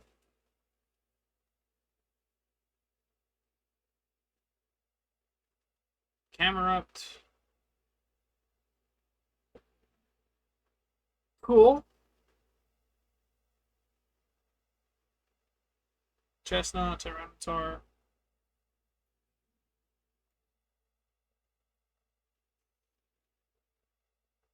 Those are some cool cards, fam. There are some cool cards. I'd highly recommend looking into uh, how to find fake Pokemon cards, like counterfeit Pokemon cards, kind of like counterfeit money, real life counterfeit like US dollar type stuff, right? But for Pokemon cards, okay. I want you to find the best method you can that you can use to identify whether or not they're real or fake, and make sure all of those are real because 2 of those names, 3 of those names, 4 of those names, 5. I don't want to say they're fake. There's 6 right there. I don't want to say they're fake. I don't want to mess you up, man. Because they look cool. They look amazing, right? They look about the same, with the exception of a couple. I imagine these are not from the same pack. Highly, highly recommend looking up. They're all real. Okay, cool. Just making sure you're gold, buddy, because some of those names look a bit. Yeesh, I wouldn't trust them, but at the same time, you already checked. Good, good. That's crazy. Really, really cool. I love that. So Galio GX, the bottom middle one. I thought about changing my favorite from Entei to him, but he doesn't look as cool. It's from XYZ. Dang. So that one is old. Okay. I guess I haven't had much experience with that version of the card, so that's fire. I like that collection. They're all sleeved, right? I'm not seeing any sleeves on them. You need to get sleeves. I get they're the playable versions, with the exception of that Solgaleo at the bottom. Maybe the Vikavolt in the top right. The full art's sleeve. But if they're like the Charizard or the Camerupt, where it's like a solid background with the edges being hollowed out, right? I don't know what the rating is on this, like if it's a full art, right? I was always told full arts you want to sleeve because they are literal pieces of art, right? Anything like EX, but without, like the Glaceon I just showed you, that card is a playable version of the full art EX. If it were like the Flareon I showed you, that one's getting sleeved instantly. Took them out. Good. Good. Gold. Very, very good. Good, good, good, good, good. That's fire. I like that a lot. I do. I rolled. I got an 8.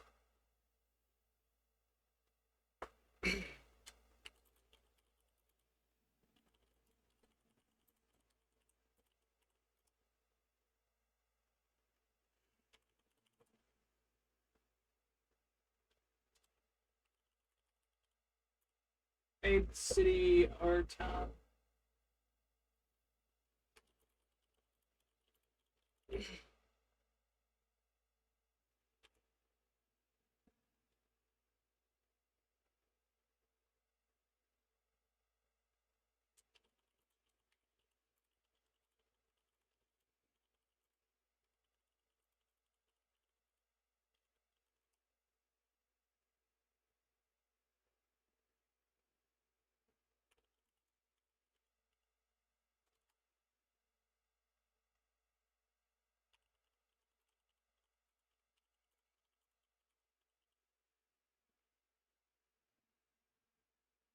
You have a fake one?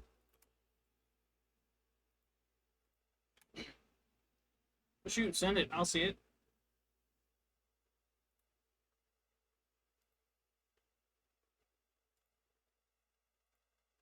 Yeah, I got that one too. Yeah,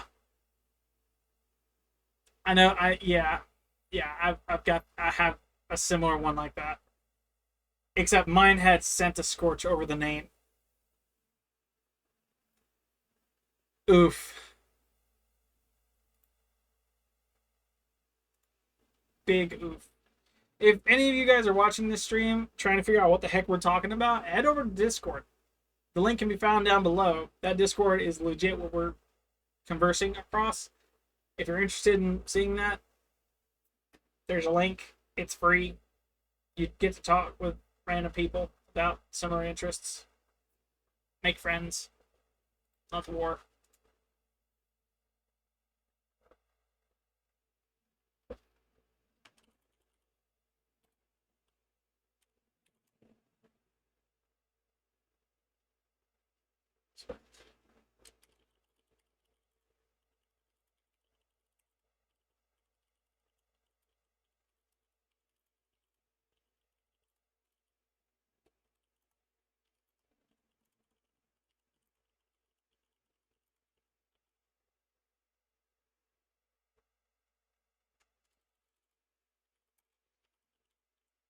Yeah, here's that one.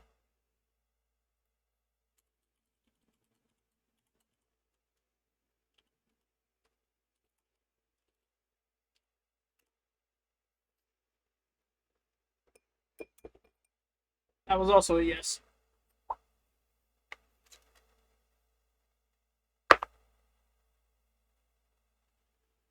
That's a 9.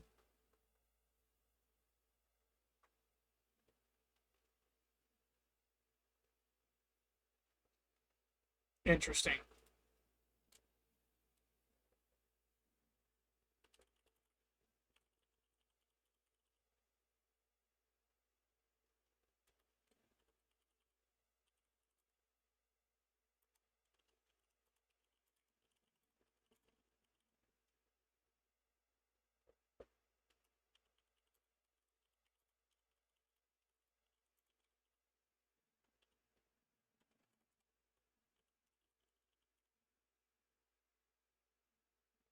He needs friends.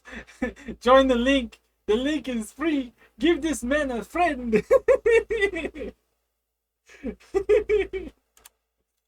an anarchist. Goes to Lichtstuff.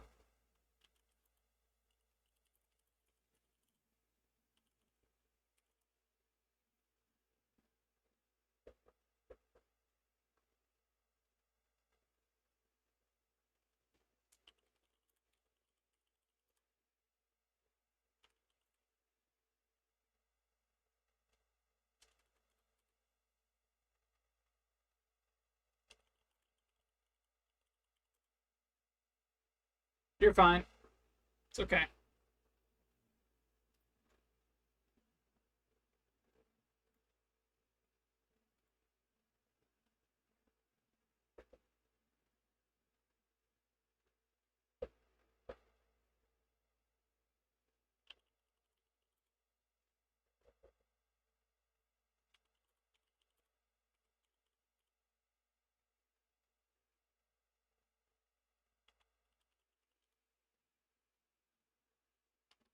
I don't even know what that means. Phylactery?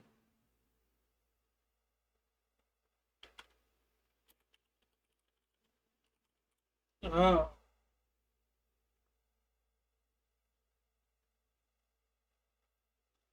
An explanation.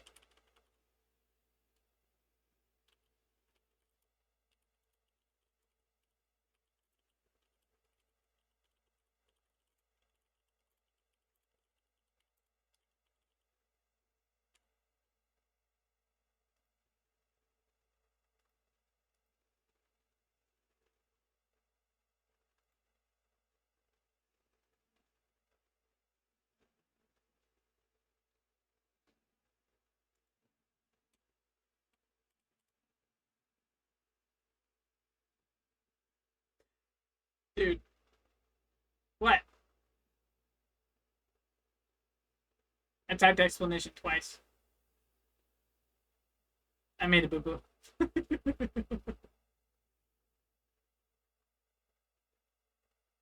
Explanation to why it's still standing after all these years. That works. Cool beans. Cool beans.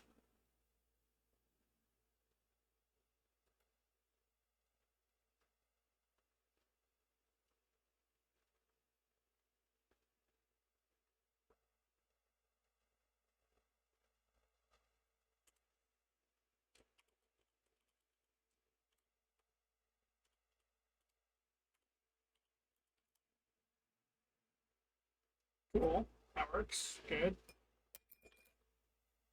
I see heads. Ah. Snake, stop moving. What do you up? Good. I see a 20. Good. We're all certainly ghosts, but should be treated as kindly as you can. You wouldn't want to speak ill of the dead, right?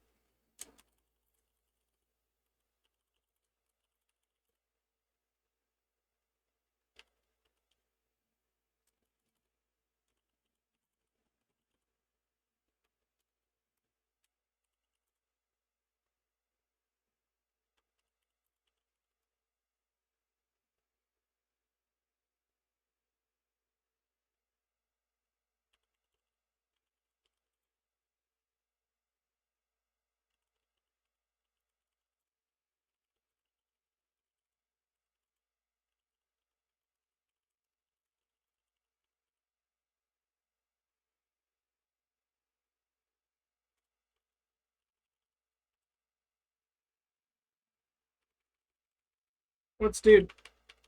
What happened? Huh?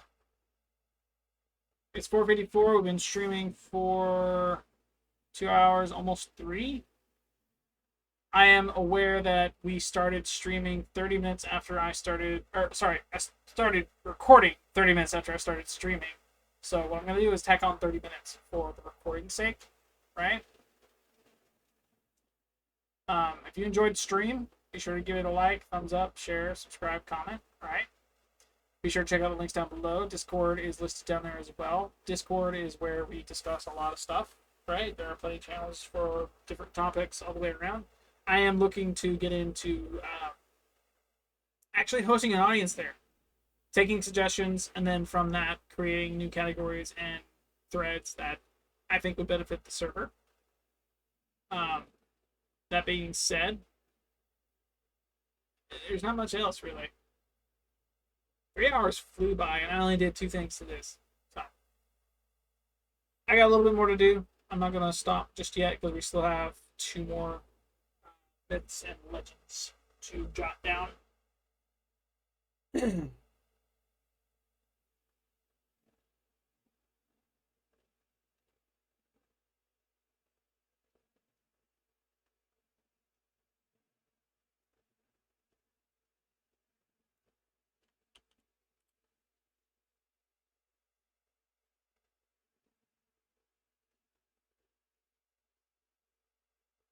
Report them. Toxic behavior. I don't.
you go. Good.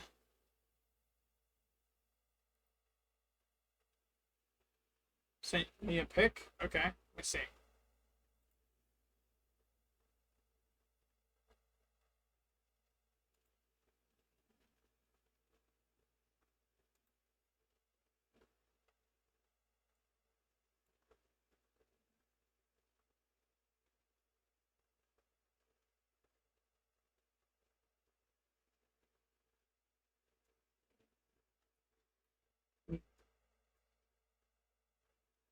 I'm sure I've discussed this before. I don't know if I've discussed it in your presence, Joe. Me, King, and a couple others did the same thing, right? We discussed it amongst ourselves. Excalibur Prime is and was the pack to get when Warframe was first coming out. It was the financial push DE needed to make the game reality. Without Excalibur Prime, we wouldn't have Warframe.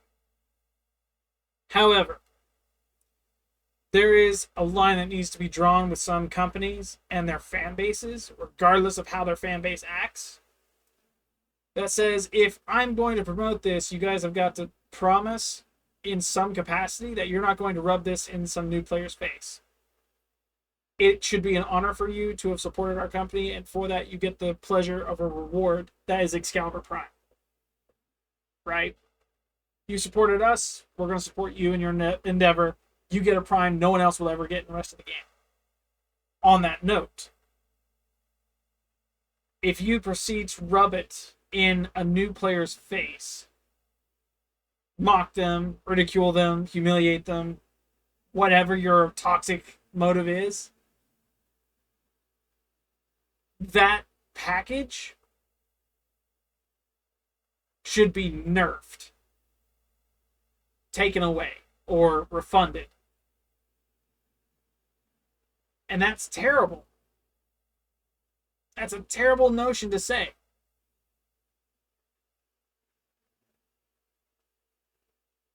They should not have done that. That's unprofessional. It's not nice. I don't care that I'm a noob compared to that fool. I was having fun before they showed me the picture. I'm going to have fun after they showed me the picture. Is it rage bait? Probably.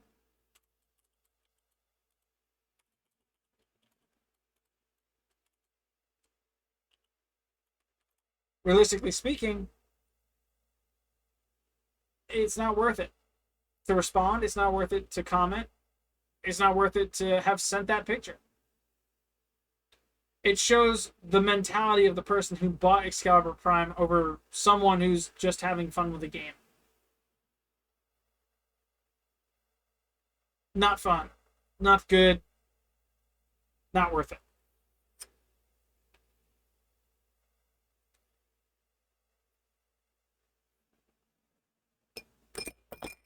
I sent that coin flying. One moment.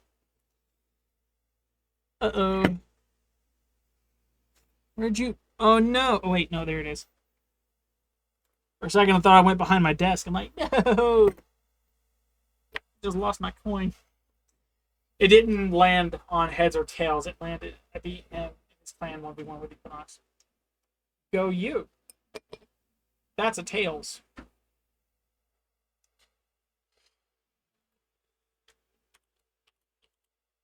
Cool. He deserved the smackdown. Go Joe.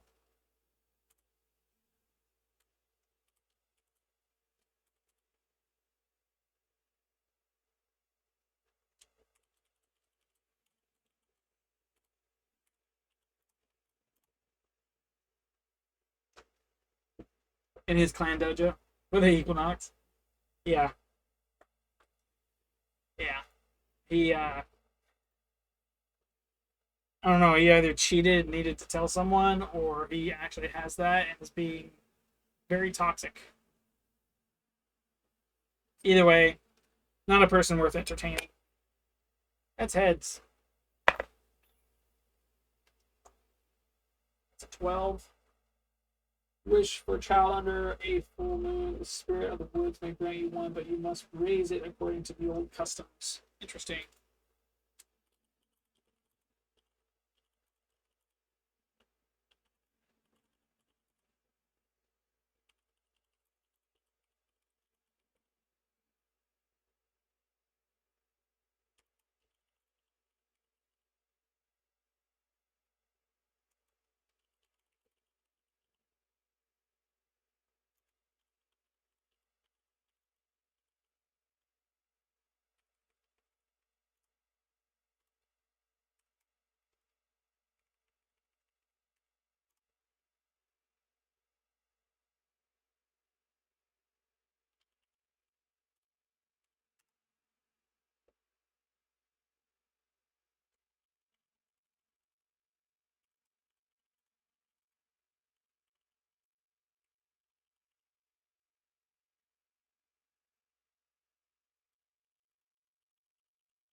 Okay. So, yes, under one pretense, he is better because he has an exclusive set of mods you can't get anywhere else. No, technically, because the Prime variant is the de facto original of the Warframe. In lore for Warframe, the Primes are the original frames. They are the humans that were turned into Warframes. Warframes that are not primed are the mechanized machine versions the Tenno created for use, without the use of a human. They are machines you're controlling from a distance. The Primes are not machines. They're humans that have been turned into brain-dead zombies with powers only a Tenno can harness.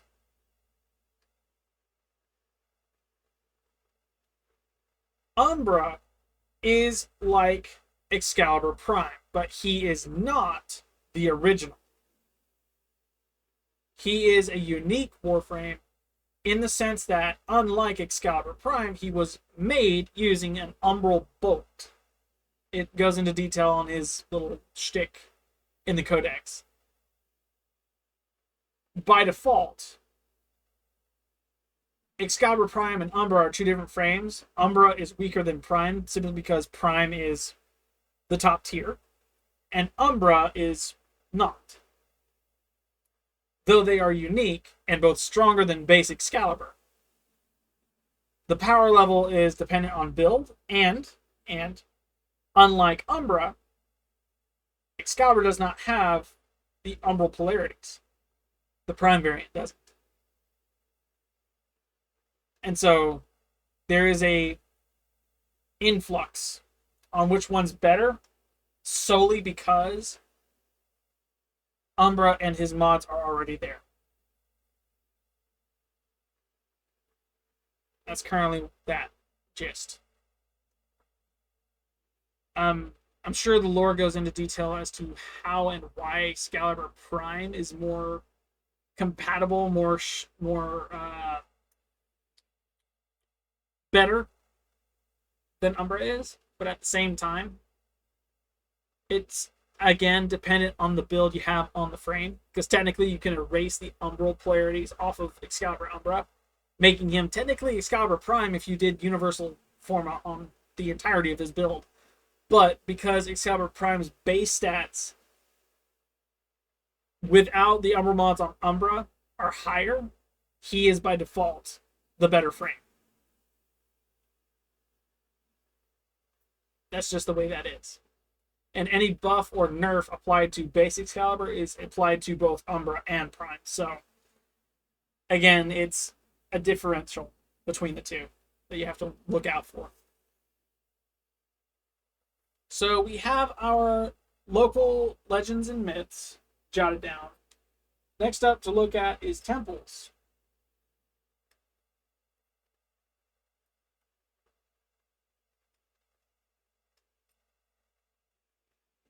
So it's based on whether or not it is a place of powerful gods and religions or cults that worship those gods or not. Okay. Focal point society cool. Temples or churches associated with your locality, roll a 1d12. From there, select the alignment and domain associated with each temple. Roll a 1d6 on temple alignment table, then roll 1d8 to determine the domains table.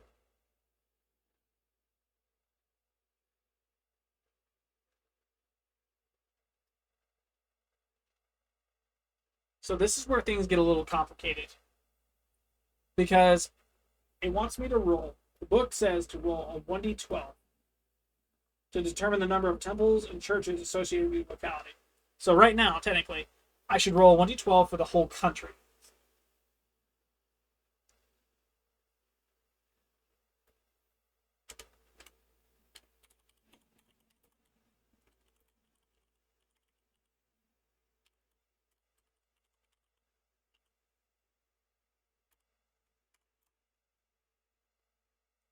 One d12. So I need to find.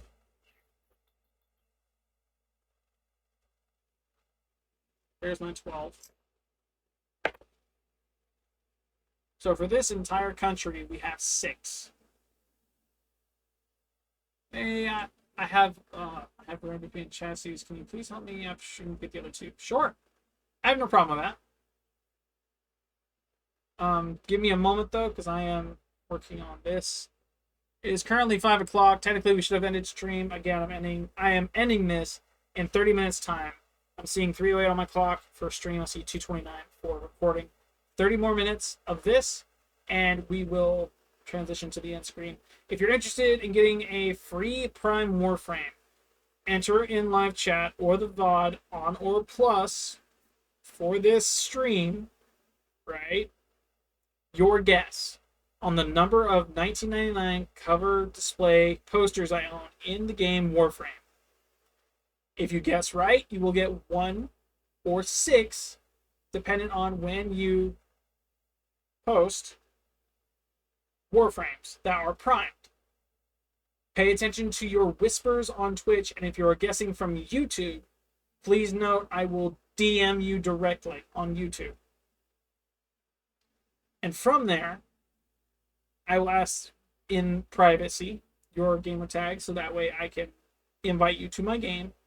I can trade you the stuff, and you have your reward for guessing correctly. If you guess wrong, if we don't have any winners, I will broadly announce that over both YouTube and Twitch's live chat.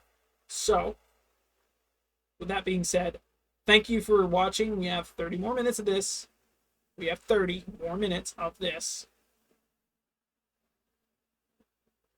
Stay tuned for next stream. I will see you guys Friday from 2 p.m. all the way to 7. That'll be a 5-hour long stream. And I do intend on playing multiple different games throughout said stream. Stay tuned for that. We got 6 on that roll.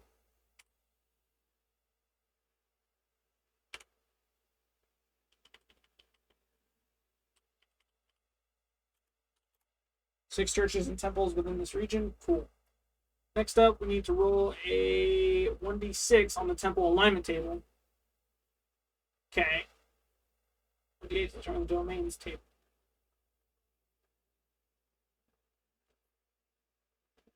Here's where things get a little interesting. On page 10.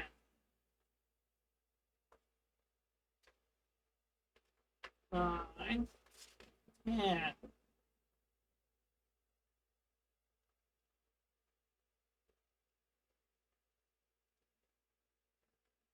So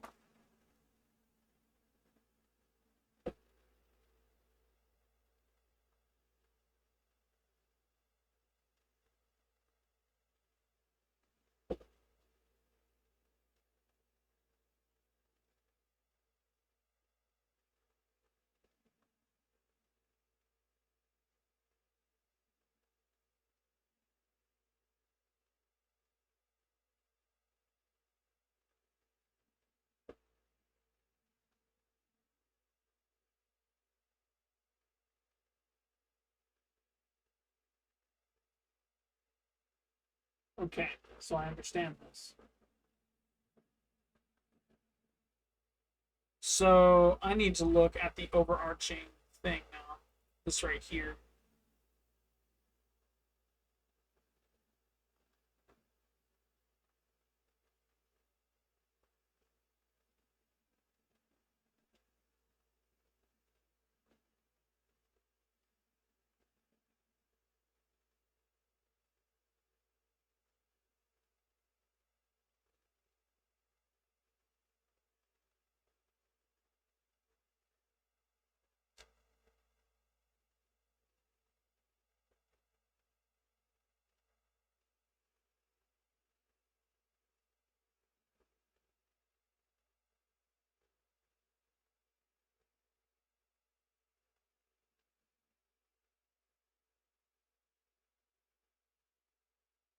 Okay.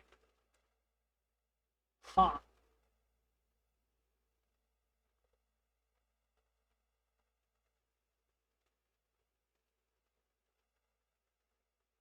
Yeah, 16 relics now? Sweet. Okay. Cool, cool, cool. This is mind power me thinking stuff right now. Because I run into a problem with this book. This book says and has a table of temple alignment, which means each church is aligned good, evil, neutral, or unaligned altogether, right? And it's dependent on the deity that they worship. Kinda. Kinda. I think. I think what I want to do.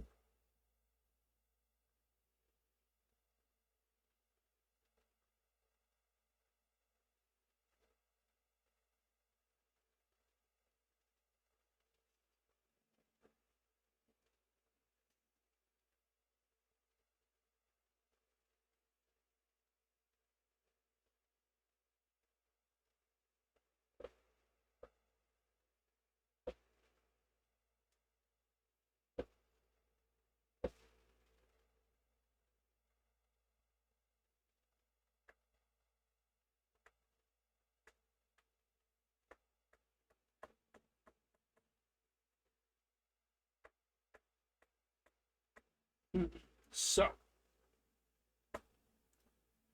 my thought process is because we already have the alignment of the gods, the two deities in this world, right?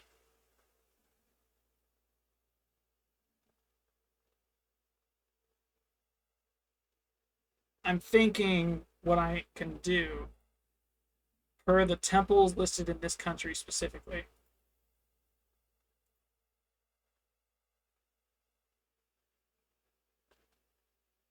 There are 6 of them total, spread out amongst 10 points of interest within a single country. The country looks something like this. This is where I need to actually open this up. This is my country, right?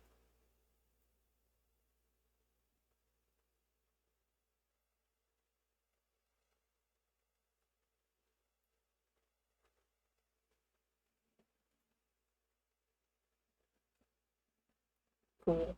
This right here is my country. These are neighboring countries. I think what I want to do is find a new symbol that I can then place onto the thing.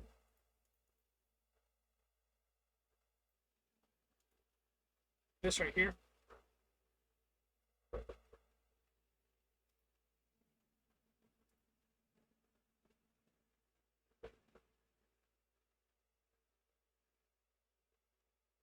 I think this right here actually works.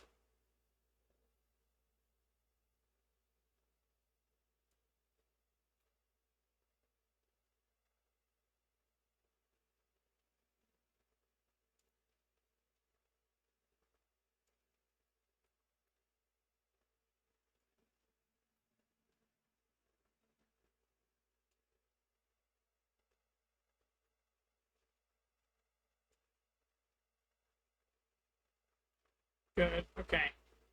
Um.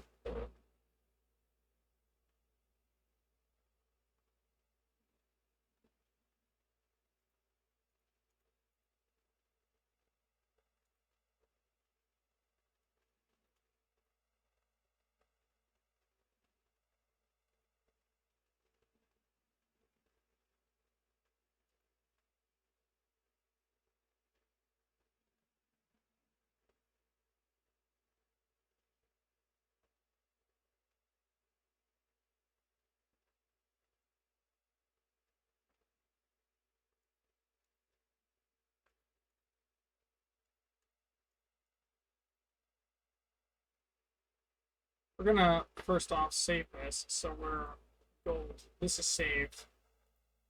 This is saved. Good. That's out the way. This right here is gonna get renamed.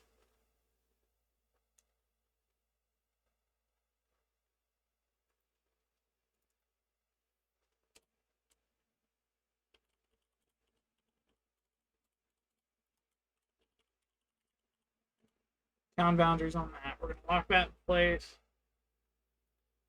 That's rough geography. This is biome-ish. So everything between this, up, this to the side, that's all ice. Mini polar. Forest. Desert-ish because sand, right? And we have cold within those regions. Everything on the outside is mild temperature-ish until you get to roughly down here, and then it starts getting warmer. Just because this further south you go, the warmer it gets. I want to do a new layer. This here. Sure. This is going to be churches / temples. Sweet. Go.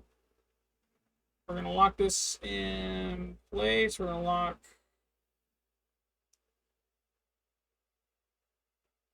We're not going to lock anything just yet. On this layer, we want to create this here, but we also need it to go up in size.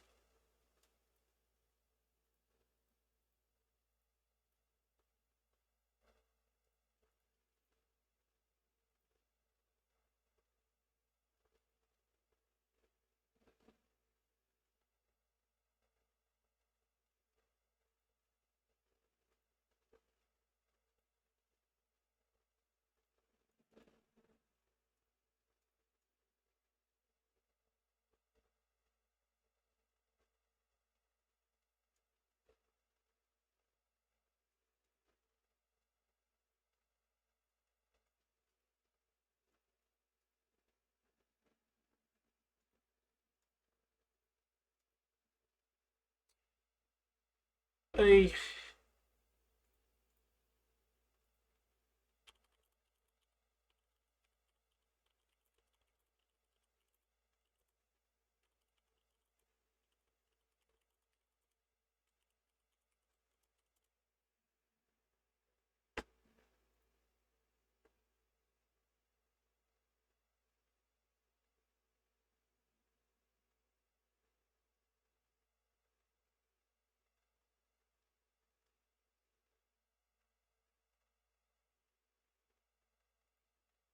So on this,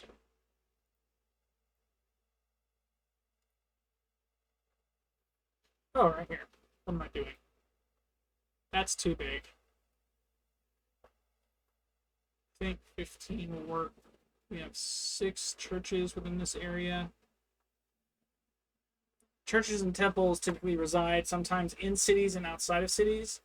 We have 6 total with 10 major points of interest within this country. I think what I want to do is have half of them in the cities spread out, and then half of them outside of cities spread out. And then from there, we roll. We don't roll for alignments. No.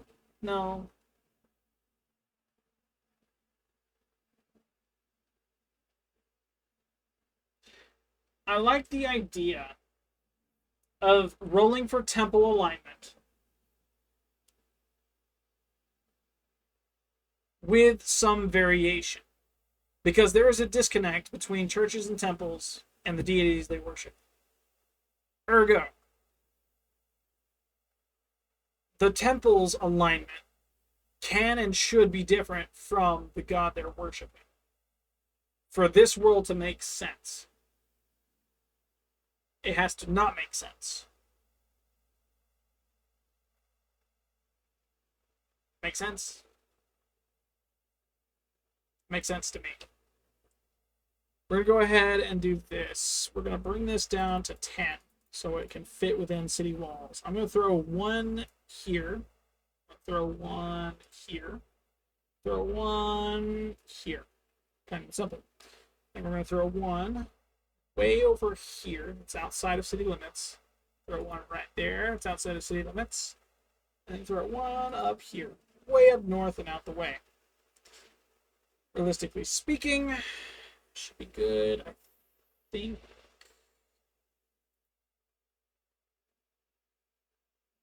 think it's good. I think it is. Let's go back to our magnifying glass. We're going to zoom in on one because we really want to see. There's our stuff. I think I want to undo. We put 6 down. 1, 2, 3, 4, 5, 6. Good. That's out the way. I'm going to go back to brush, enable dynamics. We're going to change this here to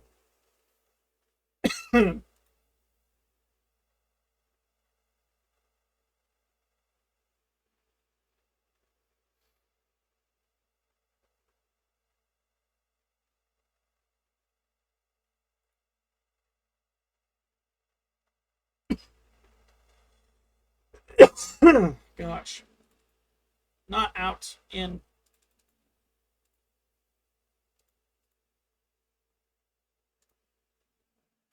Brush is good, 10 is good.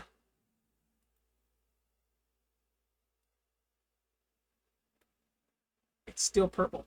Why is it purple? Oh, that's why.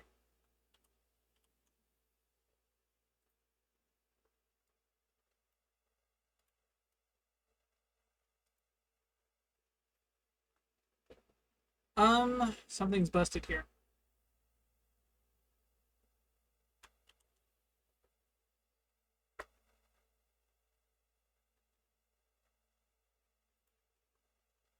El Smoker. I don't smoke. I don't like smoking at all. I don't smoke at all, fam. I really don't like cigarettes. I don't like the substance. I don't like anything about it. Maybe this will work.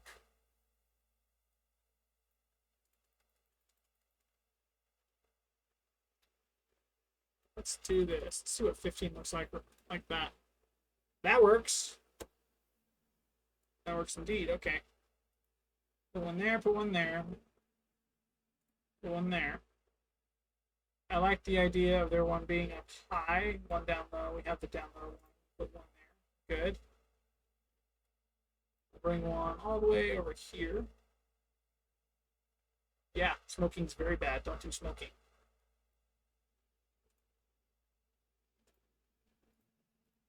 Let's see what we got going on. We have 1, 2, 3, 4, 5. 3 of them are within city, 2 are out. We need 1 out. I think we'll leave 1 on the beach.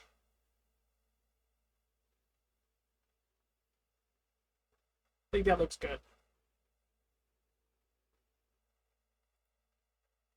Make that one more prominent, so that way it's at least there. I'm going to lock everything about that layer, with the exception of movement, so we can actually identify what's happening. We're going to lock. I'm not going to do anything about that. Okay. This is cool. This is cool. We have our churches set up. I think we'll go by point of interest. So if it's close to it, we'll run to it. Proximity. Proximity to city is what we'll go in when it comes to determining order.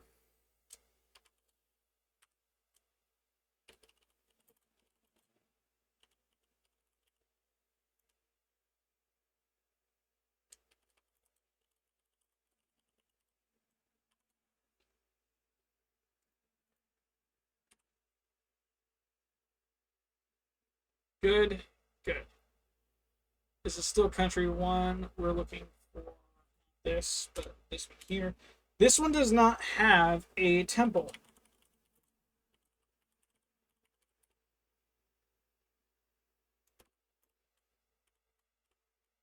So it'll look like that. Same story here. A And good. So here. Oh, did I not? No, no, no. I did. I did. I did.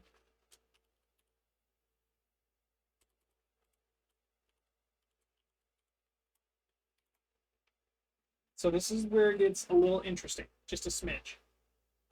There is no 1d9. So it's a flip of the. It's a coin flip, and then it's also a roll of the dice, because I either land on evil tails and have to flip or roll the dice for which what's their alignment first off, and then the domain they're worshiping within that god's thing, right? Or I flip good and roll a d6 for the different alignments for good, regardless of what it might be. So there is some variation. Although I dislike the people that beg. Where did that come from? Huh?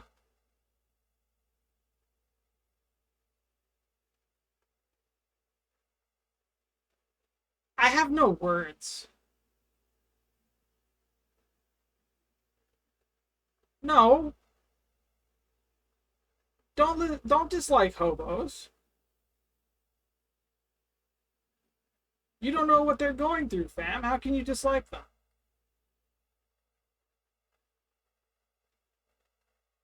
Huh? They were dealt a bad hand. That's why they're homeless. Don't dislike them. What the heck?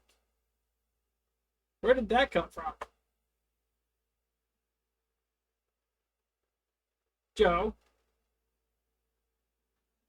Where did that come from? What happened? I'm gonna go ahead and toss the coin now. That's bad with that, so they're evil aligned, which means I now have to roll for a 1d3. I don't have a 1d3. I have a 1d4. Here's a 3-sided die. Interesting.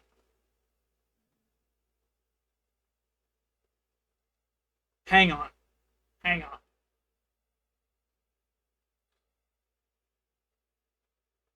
Did you see the person who stole it? And do you know they're homeless?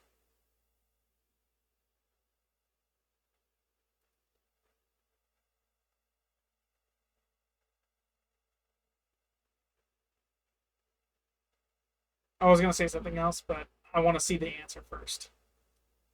Homeless people have been dealt a rough hand the past 2 decades. So, respectfully, I'm not going to dislike them. The person who stole your dog from your backyard, on the other hand, that's not very fun. Hello. Okay. Not fun at all. Homeless people don't have to be disliked. They've already got it as rough as it is. They're literally on the cusp of starving because they can't get a job.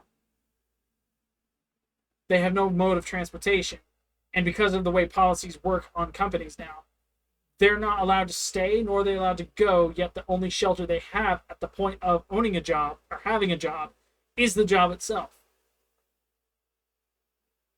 They don't want to be left out in the rain. But they don't have a choice unless they want to keep their job. They have to keep clean, otherwise they scare off clientele.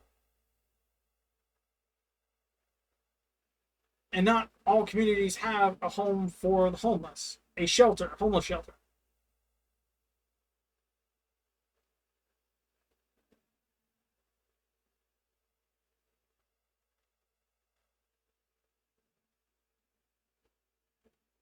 One person does not justify the entirety of the homeless populace. That guy particularly, not a good dude, not a good person. But most of the time, if you see a homeless person, doing absolutely nothing except trying to survive, respect them.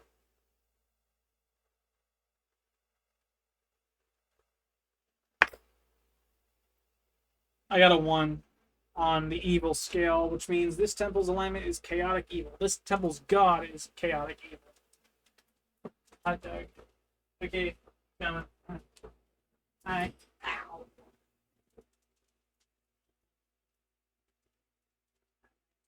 Thank you.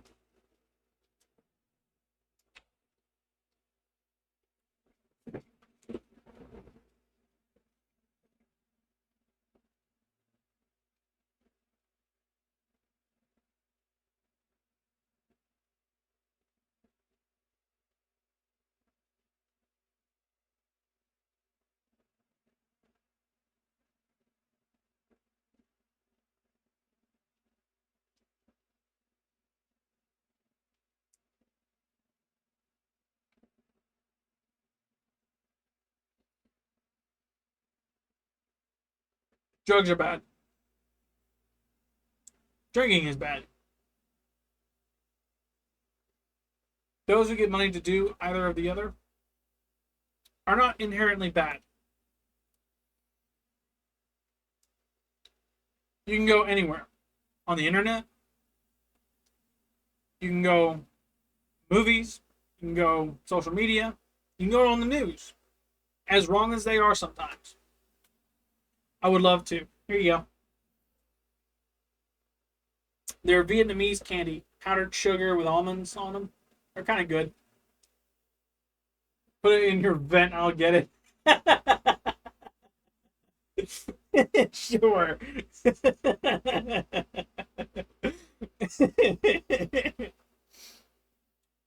But what I was going to say was drugs and wine are bad. Homeless people, and you can go anywhere for this. 9 times out of 10, those who are addicted to drugs or alcohol or smoking have had either a familial influence or an event which caused them to rely on substance to get away from said event. The familial influence is more of a traditional thing where they were introduced to it, and because of social norms, were expected to get used to it. And because of the degree at which they chose to get used to it, they find themselves addicted to it. Drugs are harmful.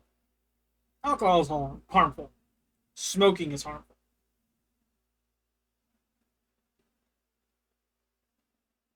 Everyone, homeless and not, at some point has had something occur to them to rely on something to avoid a conflict, to avoid an event. Or a family influence that has said, hey, get used to this, because this is what we do on a normal, occasional basis. And they weren't taught to temper or pace the rate at which they got used to the substance. And as a result, problems. Chicken wings.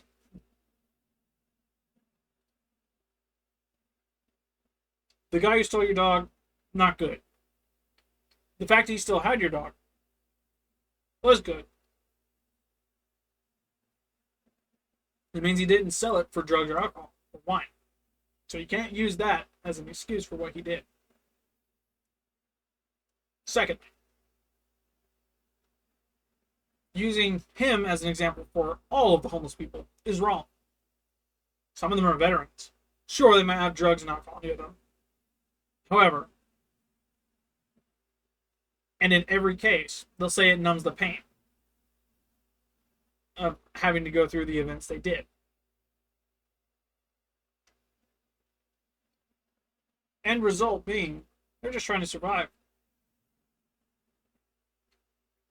And because of survival being taken too far, they have found themselves in a deficit.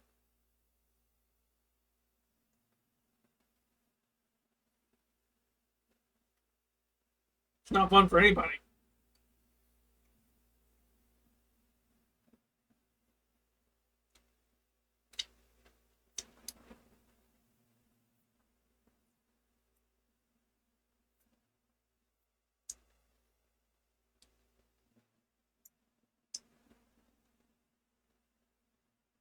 I've been streaming for 3 hours and 30 minutes.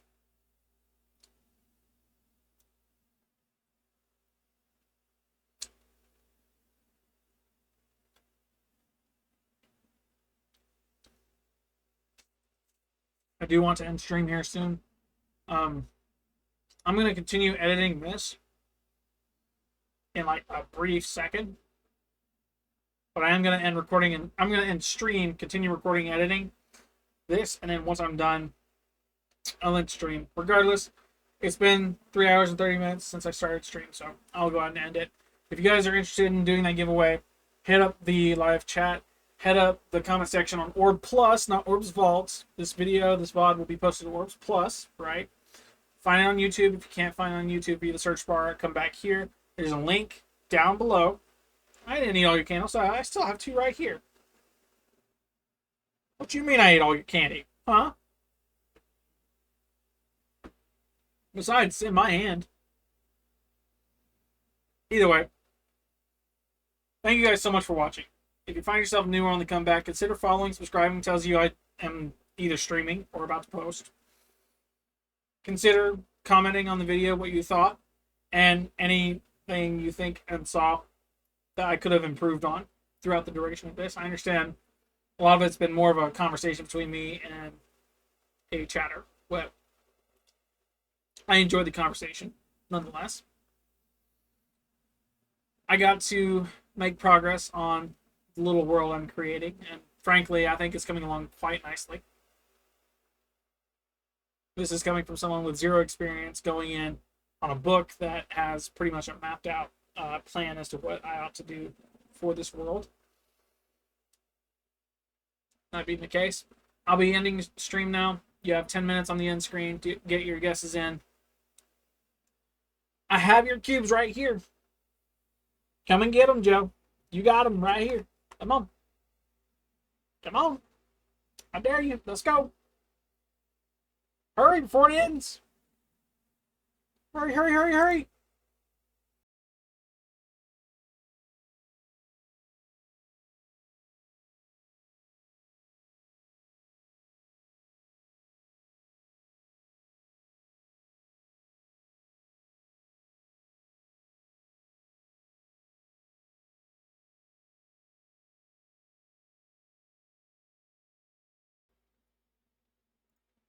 Okay, so PG viewers, no opinions.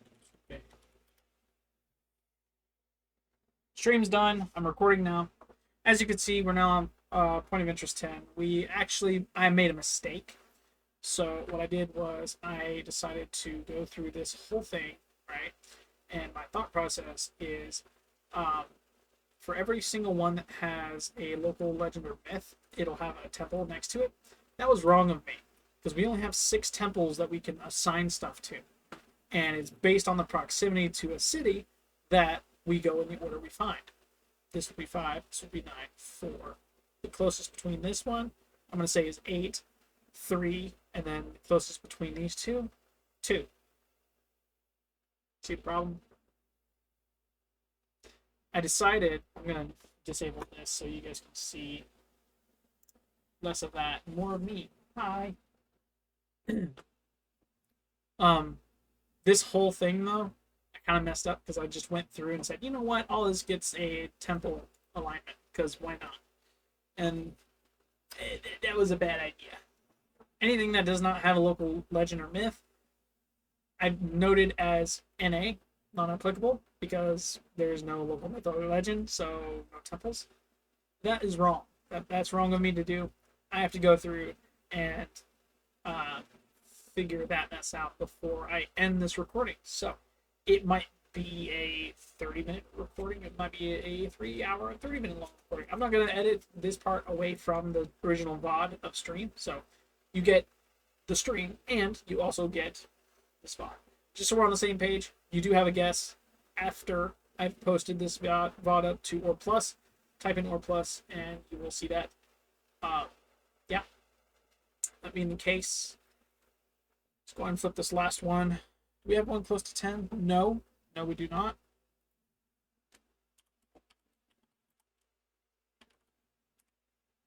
Out of proximity.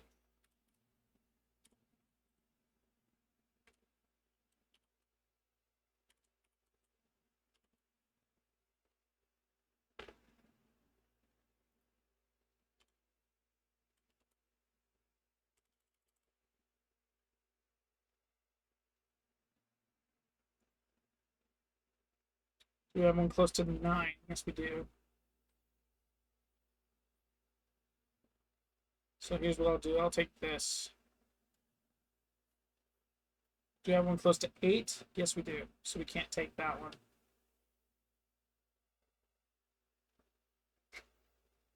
Let's go ahead and do that then. We have one close to 8. We have one close to 9. So I'll just go ahead and delete this. Flip for 9. I see heads.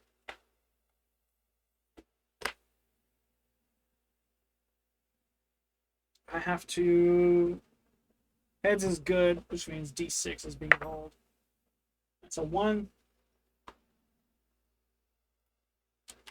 This temple's god is lawfully good. Good. That's 9 done.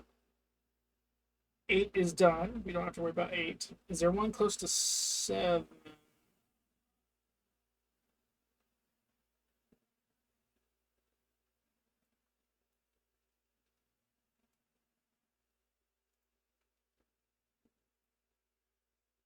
Six.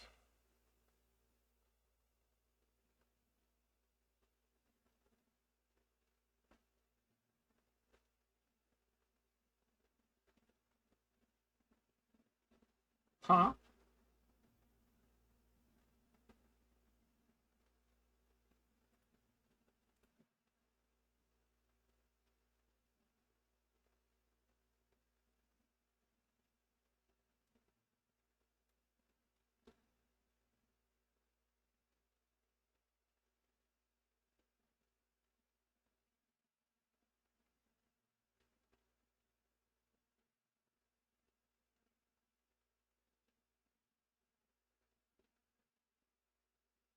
Weird.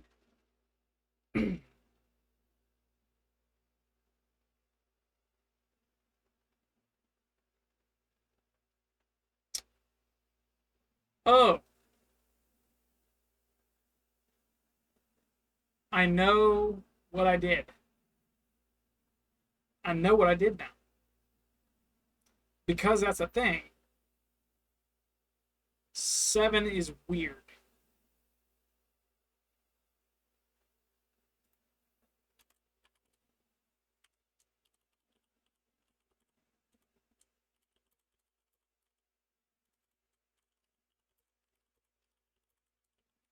That's what we'll end it with. We'll come back to 7. And from 7, we'll end recording. Okay? Okay. So we have 10 points of interest, and the 7th one is elsewhere at the moment. Just so we're on the same page. It has a local legend. There is no temple close to it.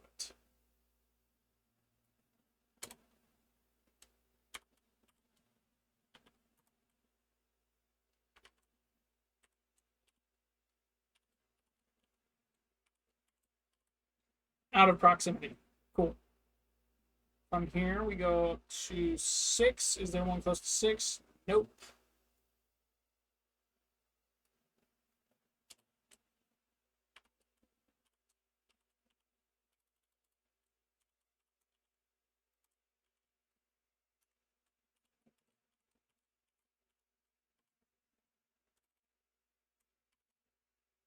Out of proximity. Is there a temple close to 5? No, there is not.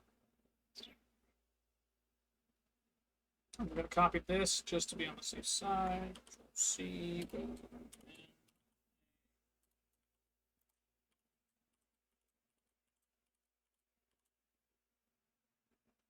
4. There is one at 4. We have a roll for 4.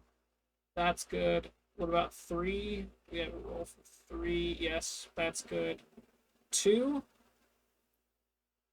We did not say it was close to 2. Instead, we brought that to 8, just so we're on the same page. There it is. And then 1, we did not. We attributed that one to 8, so it works. Okay, so we have our temple alignments now. I think we're gold for the rest of this, which means I don't want to mess with any more of the notepad. Instead, what I'm going to do is prioritize here on GIMP. Okay, we're going to exit out of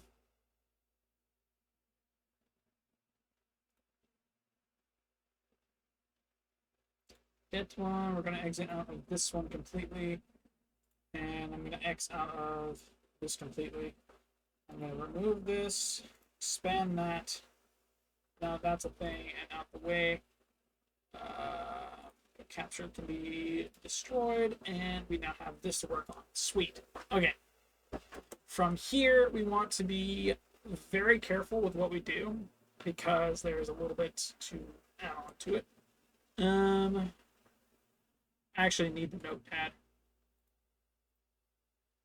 Here we go.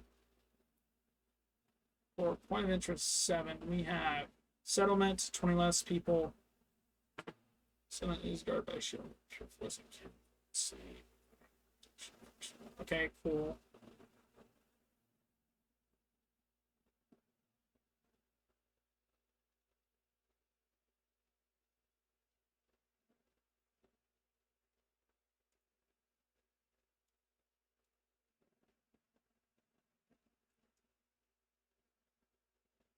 It's a smaller city. I think.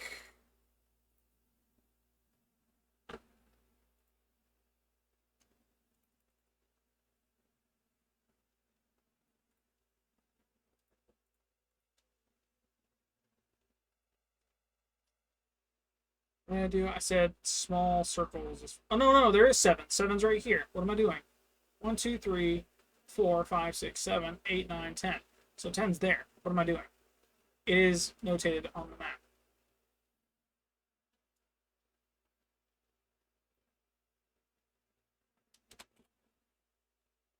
And we are still in the correct notion that it is far away from any of the temples, which works in our opinion.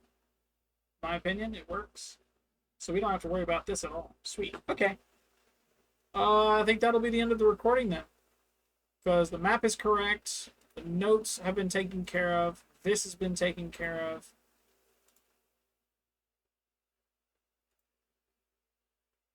I think we did good. We made progress today, chat. We made progress today, comment section. I appreciate you guys for watching this episode of Orb Plus and the stream for Orb's Vault as well as Orb on Twitch. Be sure to drop a like, comment, subscribe, share. All the fun jazz. I'll see you guys in the next one. I'll see you Thursday in the next video and Friday in the next stream. Peace out.